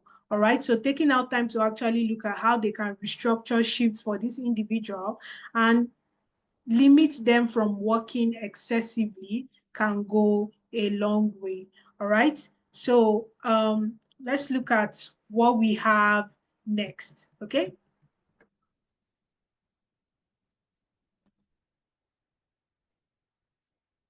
Right. So I believe we've looked at all of this, what we were able to build. So probably in the next time, we'll be able to create our dashboard to the extent where we can actually design it, change our colors, and create some patterns on white spaces. All right. But because of time today, we'll have to move forward. So now that we've seen how we can use Power BI to transform data, what are actually the job opportunities that we can leverage Power BI with? I mean, we've been talking about Power BI, we've been generating insights and making decisions, but we don't know how we can actually use these skill sets to land high-paying jobs. All right, let's look at that. First of all, in-demand careers that we Internalytics, we offer in-demand careers that can actually help you land jobs faster. Now, you can go to any job boards and search for all these career paths, and you would see a ton of jobs available to you. Okay? You will see a ton of jobs available to you. Now, what Analytics has done here is that they picked out career paths that are not just available in the multitudes, but are also easy to transition, easy to learn, easy to transition to, and they have high rewarding salaries. And this includes career paths like data analytics, HR analytics, and financial analytics. All right. But if I'm telling you that, okay, go to these job boards like LinkedIn, Indeed, Glassdoor, and so on, you would just say, okay, if I go there, so what would I do? There are a lot of individuals that are data analysts, HR analysts, and financial analysts. But now here is the interesting part that you actually need to know. All right. Not just that these jobs are easy to learn, easy to transition to, and have high paying or high rewarding salaries, okay? They are also approved by the World Economic Forum. Now, this report comes in once in a while, all right? And this year, we were lucky to have a new report. Now, this is just a projection that tells us all the jobs that are more likely to grow in demand in the next couple of years. We have 2025 to 2030, that's in the next 5 years, right? what jobs are more likely to grow in demand. People are seeing more needs for data analysts. They are seeing more needs for HR analysts. You can see them right here that has been highlighted for us specifically. Now, this is not just analytics telling you, but the World Economic Forum detailing this out, that these jobs are not going anywhere anytime soon. In fact, companies are going to need it even more, which means that as new companies are coming up, they are opening roles that actually require these skills. And as old companies are growing, they are opening more positions that require these skills. The only reason for this is that data is very powerful in terms of driving decision making, and in every aspect of business, in HR, in data analytics, and financial analytics, data-driven decision making is very relevant. All right. Like I mentioned, once you get this particular data, you can go ahead and look into it and see all those job specifics that are available to you. All right. So we have the data analyst, business intelligence analyst, HR analyst, training and development specialist. Okay. These are different job roles or job titles that can be hidden, and you won't even know that these are, specific roles that you can apply to as someone that has a knowledge of how to analyze data. Okay. Now let's look at these roles that we have here. We have the data analytics role. And in most cases, we always believe that, oh, if we are transitioning into data analytics, we're only looking for data analysts, all right? But trust me, there are a lot of job titles hidden under that role of data analytics. The same applies to HR analytics and financial analytics. There are a lot of role titles hidden under that specific job title, okay? These are just a few. There are so many more, and these are also available for our students to see all the kinds of job titles that they can apply for under different roles. There are so many job titles hidden inside of LinkedIn or job boards that we are not even aware of, right? So we dissect all of that and make them available to you so that you can, have the job market as, should I call it a pen in your hand, and you can write your story about how you landed a job by yourself just because you know how to navigate all of these hurdles. All right. So these are all the job titles that you have available. You can access and you can make proper use of. All right. Now, what kind of professionals leverage Power BI?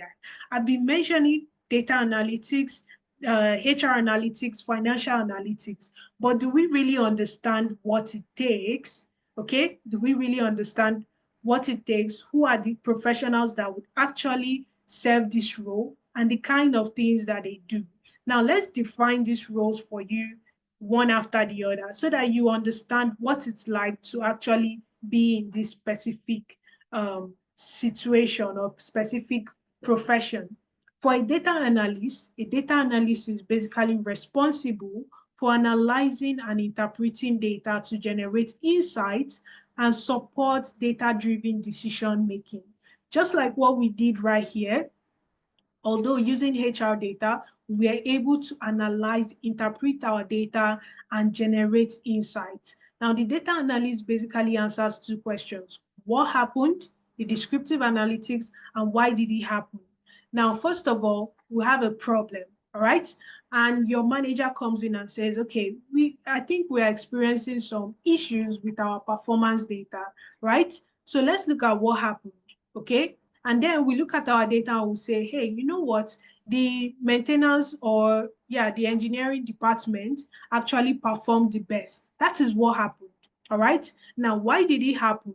Oh, the supervisor implemented a specific initiative for them to carry out these tasks, which allowed them to get from point A to point B, boosting the employee morale. So this is the diagnostic analysis that they can carry out. These are ways that you can use data to start making informed decisions, and not just by telling your employers, oh, this is the data that we collected, but being able to analyze it to tell them what happened and why it happened as a data analyst.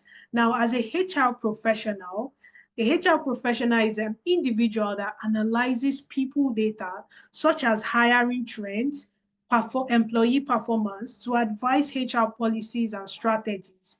A HR analyst is simply a data analyst who analyzes people data. All right, you can see the build up and difference from there. So a data analyst is an individual that actually analyzes data, okay, to generate insights and recommendations for businesses. While a HR analyst is also a data analyst, but in this situation, they are using or analyzing people data or workforce data to help them make informed decision. All right? To help them make informed decision. So a HR analyst is a data analyst that works with people data. Now, who is a financial analyst? A financial analyst is also a professional who analyzes financial data to guide investment decision, evaluate company performance, and forecast financial trends. A financial analyst is simply a data analyst who analyzes financial data. All right, so this is the individual that actually helps the organization make informed decision in terms of investment, evaluate company performance in terms of financial trends, and forecasts financial trends for the organization. So if you're into finance, this is also a great career path for you to take on. Now, how do you actually become a financial analyst, a data analyst, or a HR analyst with a company like Tenalytics? Let's look at what we are actually going to be learning when we get into the classroom. For the data analyst, you are going to be learning problem solving. Now, this is basically the basics of your learning journey into data analytics. All right. We hear about critical thinking, critical thinking. I believe a lot of us would have even seen it in job description. Now, this is the area of problem solving. Understanding patterns and processes that would actually help you solve problems is actually the places where you start to understand when a business asks a specific question, these are the steps that I'm going to take to solve it. All right. So before you even start building your dashboard or cleaning your data, you go into critical thinking to think about the approaches you are going to use to solve that business problem. Now, after you have learned the problem solving steps or methodologies, you will go into Excel. You will learn how to use Excel from beginners to expert level to be able to analyze data, use formulas like a pro, and pass all those technical interviews that have been giving you headaches. All right. Now, another thing here is SQL. All right. You'll be learning how to use the structured query language to help you thrive in any institution that you find yourself, especially institutions where they are actually using large data bases. All right, you learn how to use the SQL skill set. SQL is a language that actually helps you query databases. Now, we already know Power BI. Power BI is that tool, that business intelligence tool that will also help you analyze data. All right, and then we have Tableau.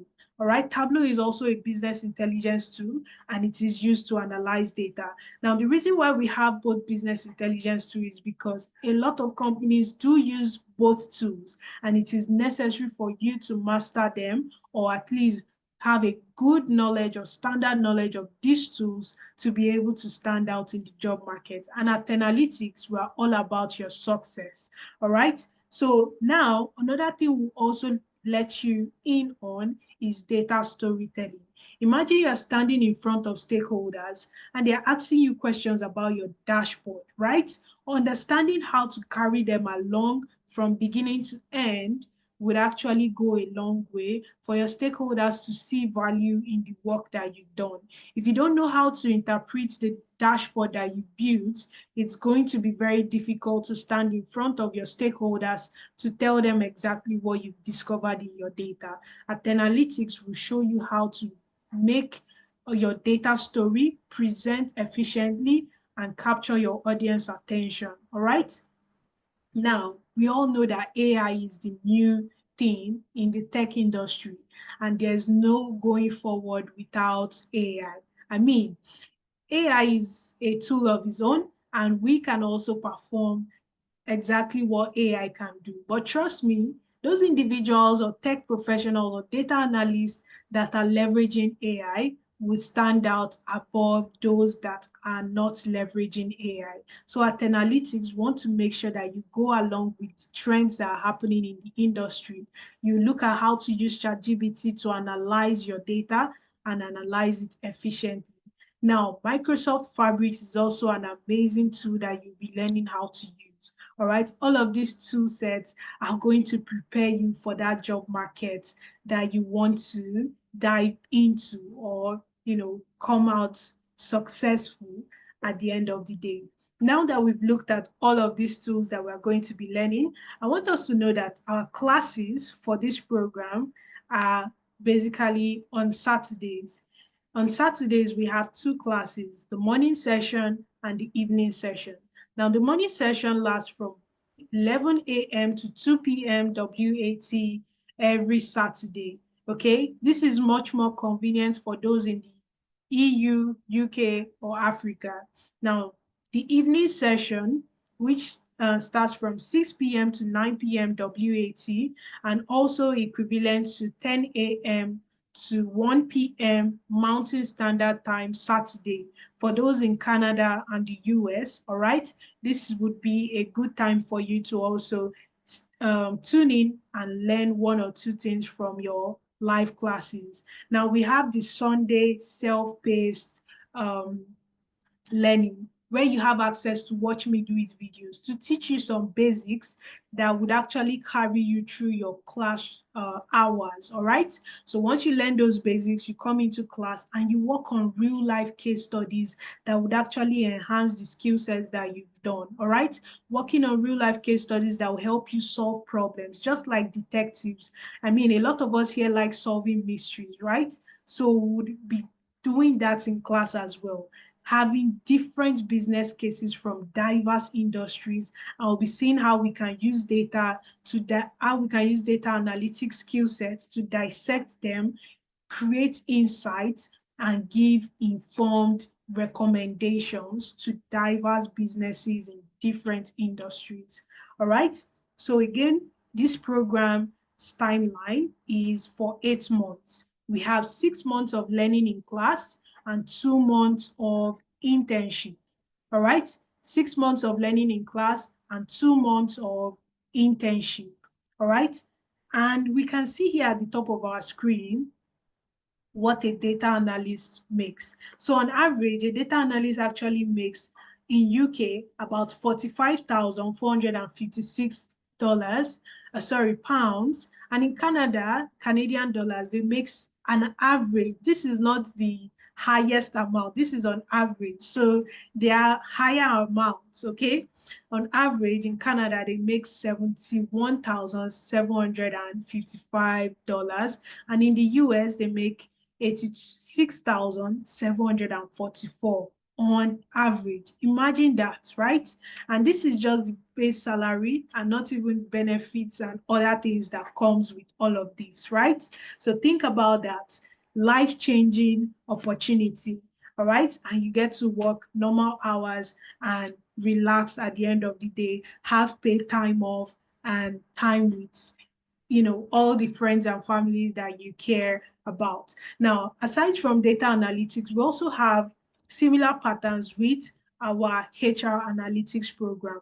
Now, like we mentioned earlier, the HR analytics program is just like the HR analyst is an individual that also uses the skill sets of a data analyst, but basically to optimize HR processes in terms of recruitment, employee performance, and so on and so forth, right? So you will also be going through the process of learning how to unveil problem-solving processes, understanding how to use Power BI, Excel, SQL, all right? And then you dive into HR-specific areas, how to analyze performance properly, how to look into key HR metrics data, how to analyze HR data and create dashboard, how to automate processes and build cases and creating actions with HR data. All right. Another thing again is that you also be learning how to use ChatGPT for analysis. This is even more packed than what we just looked at, right? But now you are learning tools that would make you a strong data analyst, and then using that data analytics skill set to create solutions for HR specific problems. Now, the same thing applies. We have Saturday classes for the HR analytics program, the morning session, the evening session. Morning session would last from 11 a.m. to 2 p.m. West African time for the EU, UK, and African residers. Now for the evening class is from 6 p.m. to 9 p.m. WAT, which also applies to 10 a.m. to 1 p.m. Mountain Standard Time, Canada and USA. All right. So Sunday self-paced class is, as usual, watch me do it video. And this program lasts at least 6 months to 2 months. 8 months, which is 6 months of learning and 2 months of internship. Now, for the average salary that we can see here, for this, it's almost higher than the data analyst, or even higher than the data analyst. That's their average salary benchmark anyway. We have UK, £48,000, Canada, 84,678 Canadian dollars, USA, $77,837. All right. This is what you can earn on average. This is not the limit. All right. I've seen individuals that have closed, way more than this through these programs. All right. So this is not the limit. This is just the average salary. All right. So now we also have financial analysts. Now the financial analyst program, just like the HR and the data analytics program, we start with problem solving. You ought to understand how to solve problems for businesses, how to understand the business, how to dive into their data and give them the solution that they require.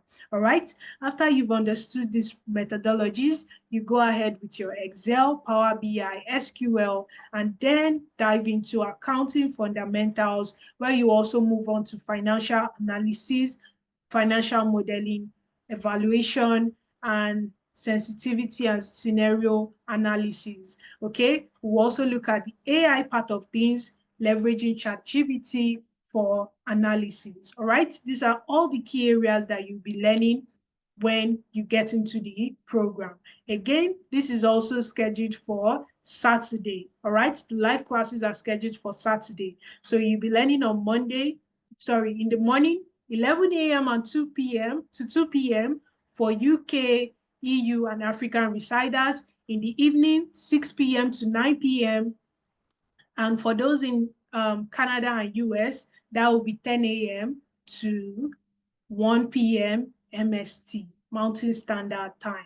All right. So on Sunday, you will always get your self-paced videos. That's your Watch Me Do It videos unlocked on our learning platforms, which I'm also going to be sharing with us shortly.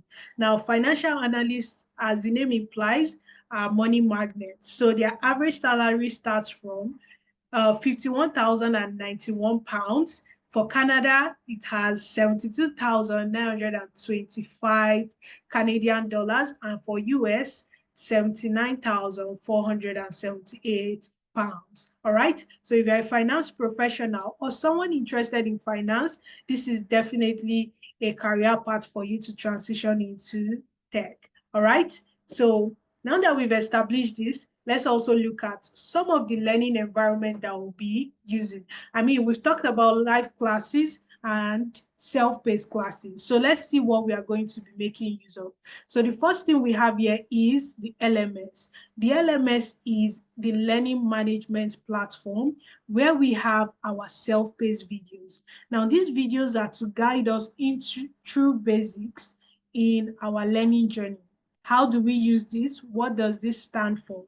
Just like cells and columns and ribbons, right? You want to understand all of those basics, things that you can click and make use of, so that when you get into class, you can also contribute, ask questions, and understand how to use those tools to solve business problems. All right. Aside from that, you also have an additional tool where you are also going to be getting all your live classes. Now, the live classes are recorded, which means that you are going to be getting these live classes dropped somewhere for you to go back and watch. All right. So that will be your Google Classroom. The Google Classroom has this specific thing available. So we record all those live class sessions and keep them for you, just in case you want to go back and check on some of the things that the facilitator said, and then you come back and walk through them again. Okay. That is exactly what the live class or Google Classroom will do for you. Now, another thing I want us to look at here is that we've been talking about technical skills, right? Gaining technical skills, understanding how to use Power BI, how to use Excel, problem solving, critical thinking. Now, let's look at some other things, okay? In Tenalytics, we don't just pride ourselves in teaching you how to use technical skills, but also how to be employable. All right. So technical skills plus employability skills equals job offer, which is what most of us want, right? We want to change our jobs to high paying jobs, right? And this is where we come in. Aside from offering you that technical skills, let's look at the employability skill sets that we are also going to be making available. All right. The first thing we have here is our CV review and revamp. At Tenalytics, we offer you a CV review and revamp as you join the program. Another thing is teaching you how to optimize your LinkedIn profile. In fact, as you are getting into the LMS platform, you are also getting a video of how to optimize your LinkedIn profile from start to finish. Okay, so this is just to make sure that you are set up for success, and the goal of you joining the program is also achieved. All right, now navigating the job market, we'll teach you all the tricks, everything that you need to know, how you need to move within the job market to actually get to where you need to get to. Now, number 4 that we have here is interview preparation. Now, if you finally get that interview invite, okay, we would also create time for you to actually prepare for that specific interview. We'll ask you questions just like in the live interview, stimulate a situation whereby you can actually answer confidently and face your interview for success. All right. Now, after that, you land your job.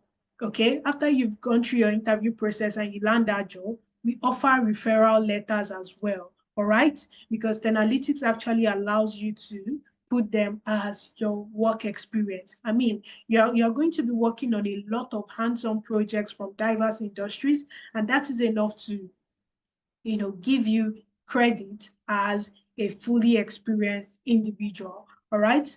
On the other hand, they also offer on-the-job support. All right. So if you need help while you're on the job, you can always reach out to Tenalytics. Tenalytics is a lifelong partner that you would be working with for a long time.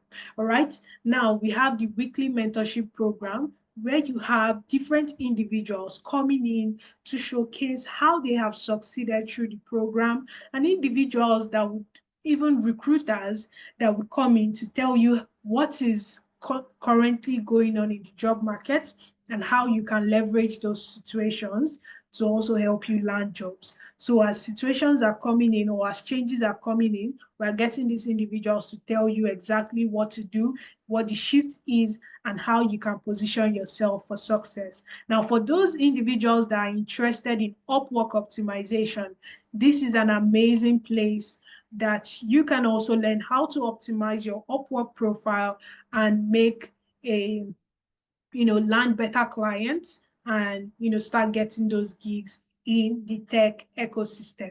All right. So like I said, it's not just about the technical skills, but also about being employable. And right here in 8 steps, I've showed you exactly how we are going to be helping you to make sure that you are set up for success. All right. So Tenalytics is going to do everything possible to make sure that you are set up for success, but you as well also need to take the step to make the right decision to join the best in the business. All right. So now it's not just about telling you what to do, all right, or you have to apply for jobs. At Tenalytics, we make sure that we maintain that process of mentorship, right? Telling you what you need to do. We even have interview stimulation meetings that will actually help you see how to answer questions. We'll teach you how to answer interview questions and how to utilize AI for job application and all of that. Another thing that we'll do for you is to make sure that we have jobs available for you. Now, these jobs that we make available are jobs that are exclusive, all right? Jobs that are exclusive, not just all those jobs that are ghost jobs that you find on LinkedIn, but jobs that are actually accepting applications. So the Tenalytics has paid diverse platforms to make sure that they get the best of the best, including sponsorship jobs and other kinds of jobs available.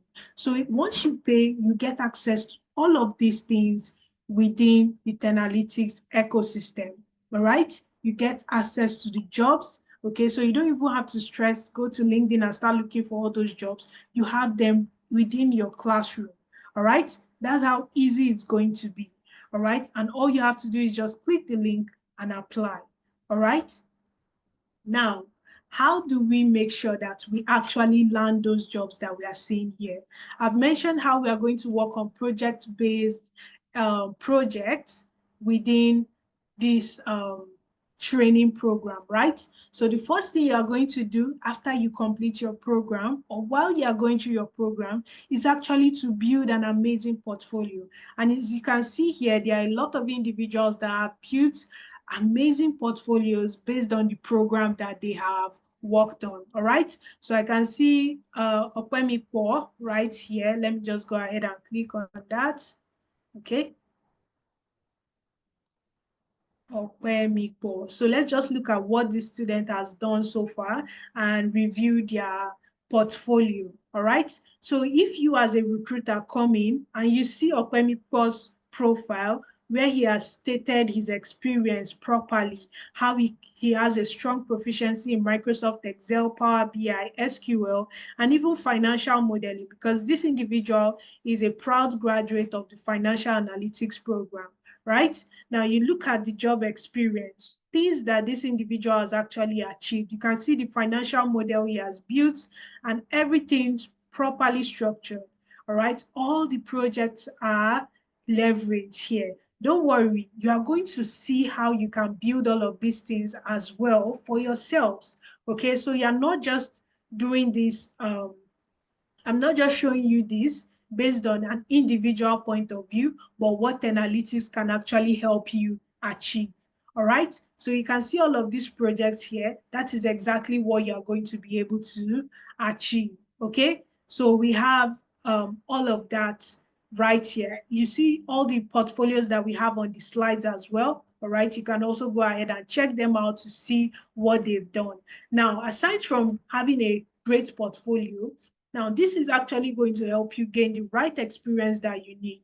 And aside from the projects that you work on in classes, we also guarantee you 2 months internship with the amazing company Amdari. All right, Amdari is going to help you out with a 2-month structured internship that will help you get from point A to point B and help you work with cross-functional teams to give you that standard experience. All right. Now, the interesting part is that you are going to have the opportunity to include Tenalytics and Amdari on your CVs and on LinkedIn. This will give you an easier access to places like UK, Canada, that always require Canadian work experience or UK work experience, because these companies are situated in these regions. All right. So this is a good way for you to actually stand out, and with a tech rated skill set as well. All right. Who doesn't want to succeed, right? All right. So let's look at some success stories. All right, we've been talking about all the skill set that we can achieve, but let's look at some success stories. So there have been a lot of individuals that have gone through Tenalytics and have succeeded. And I want you also to see how they did it. All right. So, we mentioned that we have employability packages as well. So you don't just get to go through the classes, you get to land the job as well. All right. So this is Amaka. Amaka is part of the um, November cohort, or sorry, the December cohort of HR analytics. Okay. And Amaka came one day and messaged one of us and said, hello, I'm overwhelmed with good news. I have 3 job interviews. All right. This is from applying all the structures that have been laid in place for Amaka to succeed. Right.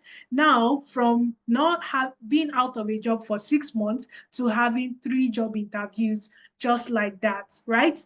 Now, she says, okay, I want to actually prepare for this interview. And she books an interview preparation. We prepare her for it. And she came back with her good news. I got the job. And we celebrated with her. And Amaka is now working full-time with an oil and gas industry or oil and gas company in Canada. All right. So whatever part of the world you are in, it is definitely possible for you to. There are a lot of other testimonies like that. You can see Pavel as well, a data analyst in Arizona at Arizona Community Physicians. All right. So this is also something that is achievable with you as well on this call. There are a lot of testimonials. Hope is an agile project manager that got a job in Canada. Oluwadamilare as well had no experience in tech, but landed a job in tech in the UK after completing his master's as a sustainable data analyst. The same happens for Oye as well, full stack data science program. She completed that and landed a job as a business solution analyst in Canada. All right, so a lot of testimonials are here, including relationship with visa sponsorship for those that are actually looking for visa sponsorship roles, including those that have no experience at all in tech and those that are constantly or still landing their visa, okay, changing visa from, what they came in with a new visa that actually allows them to work in different industries. So everything will be sorted out, everything will be taken care of if you work hand in hand with Tenalytics and all the things that we are going to be providing for you.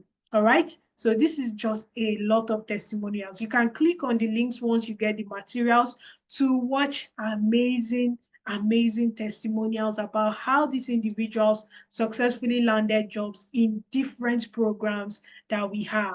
All right. Now, let's look at what the next step is. I mean, we've been here together for a while, but we still haven't talked about how you can actually take advantage of this opportunity, right? But now that you know the advantage you are taking, or the advantage you are taking in this opportunity we are offering, okay, I want you to know the next step. Now, I want you to also make the decision to join our next cohort, which is coming up in May 10th, 2025. All right, that is just a couple of weeks away. All right, which means registration and possible discounts will be closing off very soon. But talking about discounts, let's look at what we have for you. All right, for all our programs right now is still under the 8 months plan, and our full payment is usually $900. All right. Now, but we are going with a discount of $750 with a 20% discount, which means you are going to be able to pay $150 per month for 5 months. Okay. $150 per month for 5 months. Now, you can take a screenshot, especially for the phone numbers that we have here, to be able to reach out to the Tenalytics inquiries. All right. So we have all these amazing individuals. We have Sheyi, Lydia, Shehu. All right. Pick up their numbers and give them a call to see how you can join any of this program. Now, if you're already ready to actually save yourself a seat, please go ahead and click on this link that we have here. This will take you to the payment link, okay, so that you can make your payment. I'm just going to go ahead and walk us through this. All right. I'll just click on this. Okay, and it immediately takes us to the main stack enrollment page. Now, the main stack enrollment page basically is just a one-stop shop for you to pick any program of your choice, make payments, and then go on with your enrollment, okay? So right here on your screen, you will see all the jobs, all the programs that we have, our 8-month track. Now, I want you to go ahead and click on HR Analytics, okay, or any program of your choice. This is the last one I can see here, so I'll just go ahead and click on that, HR Analytics, okay? This would open a different tab for me entirely, all right, so that I can actually make payment for the HR Analytics program, all right?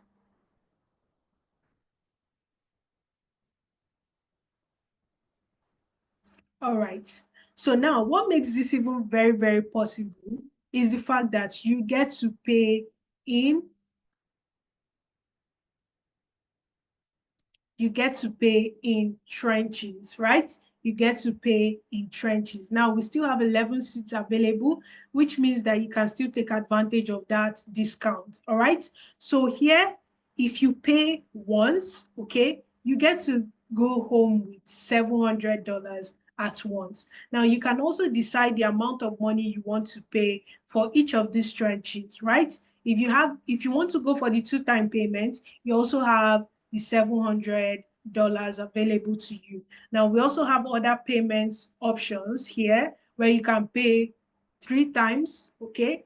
And that would be $250, $250. And then you also have the 4 months payment where you can pay 187 and 50 cents, all right? And lastly, the 5 months payment. 5 months payment, you get to pay $150 per month to complete your 750. All right. This is as long as you secure your seat for that specific discount. So all you have to do is just secure your payment plan, all right, $700 one-time payment. You go ahead and click on secure your seat, okay, and then you continue with your payment process, okay. So you proceed, and it's going to show you all the time when your payment is going to be due, all right. So once you do that, just go ahead, come back to the main start page, okay, and you are going to see upload your receipt, okay. Go ahead, click that link to upload your receipt. This is going to take you to a form, all right. You fill out your information, your record, go ahead to next, okay. All right, payment, you chose full payment, go again to next, and you take advantage of the early bird discount. So we've taken advantage of that already. So I'll just click on this and click on next again. You input all your information, everything that you need, and you go on from there. All right, so that's how easy it is. Once you get to the end, you get to upload your receipt, and then you move on from there. All right, so that's how simple it is to actually go ahead with this payment process. Okay, don't worry, we're still going to touch on some questions before we go and before we call it a day. All right, so again, I'm just going to mention this again. Discount is for the first 20 people to register from today's session. All right, so make sure to take advantage of today's discount. All right, make sure to take advantage of it. Secure your seats so that you can also thrive and land that high paying role in tech. All right, so this is just, Tenalytics doing what we know best. We are here again making sure that we find better ways to empower people of the Black community or the African community in the world at large. All right, now this is a way of us making sure that we stay up to date and we create better communities to make it easier for every one of us on this call to become part of a new integrated society wherever we go to. All right. Another thing I want us to notice is that Tenalytics is an accredited, um, institution, right? So we are accredited by the American Council of Training and Development, which actually helps us to, stand out and also be very credible for us to penetrate through the Canadian markets and the US markets for those of us in North America. And the same applies to UK and any other part of the world, as we can already see on the testimonials that we have. All right. So you can also go ahead and look at more testimonials. We have a lot of them. Okay, you can go ahead, play the recordings, but we are always here for you. All right, make sure to take advantage of that discount, secure your spot, or call anyone that you can see on that particular page. All right, so that you can also be in the loop and considered for positions. Now, once that discount period is over, the price will return back to 900. All right, so it is very important that you take advantage of the 750 and the trenches payment, or in fact the full payment that actually takes up $50 for you completely, and you are sorted. All right, so do that as soon as possible so that you can secure your spot in the next cohort coming May 10th. All right, so I can see we have our links pasted for us already. So please make sure you are part of the first 20 people. Click on that link being shared. If you have any questions, now is a good time to actually ask your questions so that we can move on with this whole process. So if you have any question, please go ahead, use the raise hand icon or just type it in the chat box so that we can take your questions. All right. I hope you guys have been having fun so far. All right. I hope you guys have been good and you've been enjoying the session so far. All right. Awesome, awesome, awesome, awesome. All right. So let's see if we have anyone that has a question. If we don't, then we'll call it a night. All right. So I can see all our amazing people on this call, and I'm sure you guys are already making those or securing your slots already. Okay. So thank you very much once again for coming out. All right. Thank you very much. If you have a question, like I said again, make sure to use the raise hand icon and ask your question. Let's take advantage of that, okay?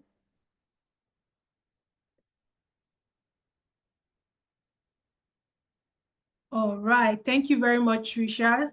Trisha said it's been a lot. Don't worry, the recordings will be available for you as soon as you click on those links and register your name so that we can reach out to you, send you the data, the recording, and the materials, all right? And also, if you're looking to secure your payment already, go ahead and click that main stack link, all right? Okay, everyone. Yes, thank you very much for coming out tonight, and thank you all for joining us in this amazing process. I hope to see you guys very soon in class by May 10th. All right, cheers everyone, and good night.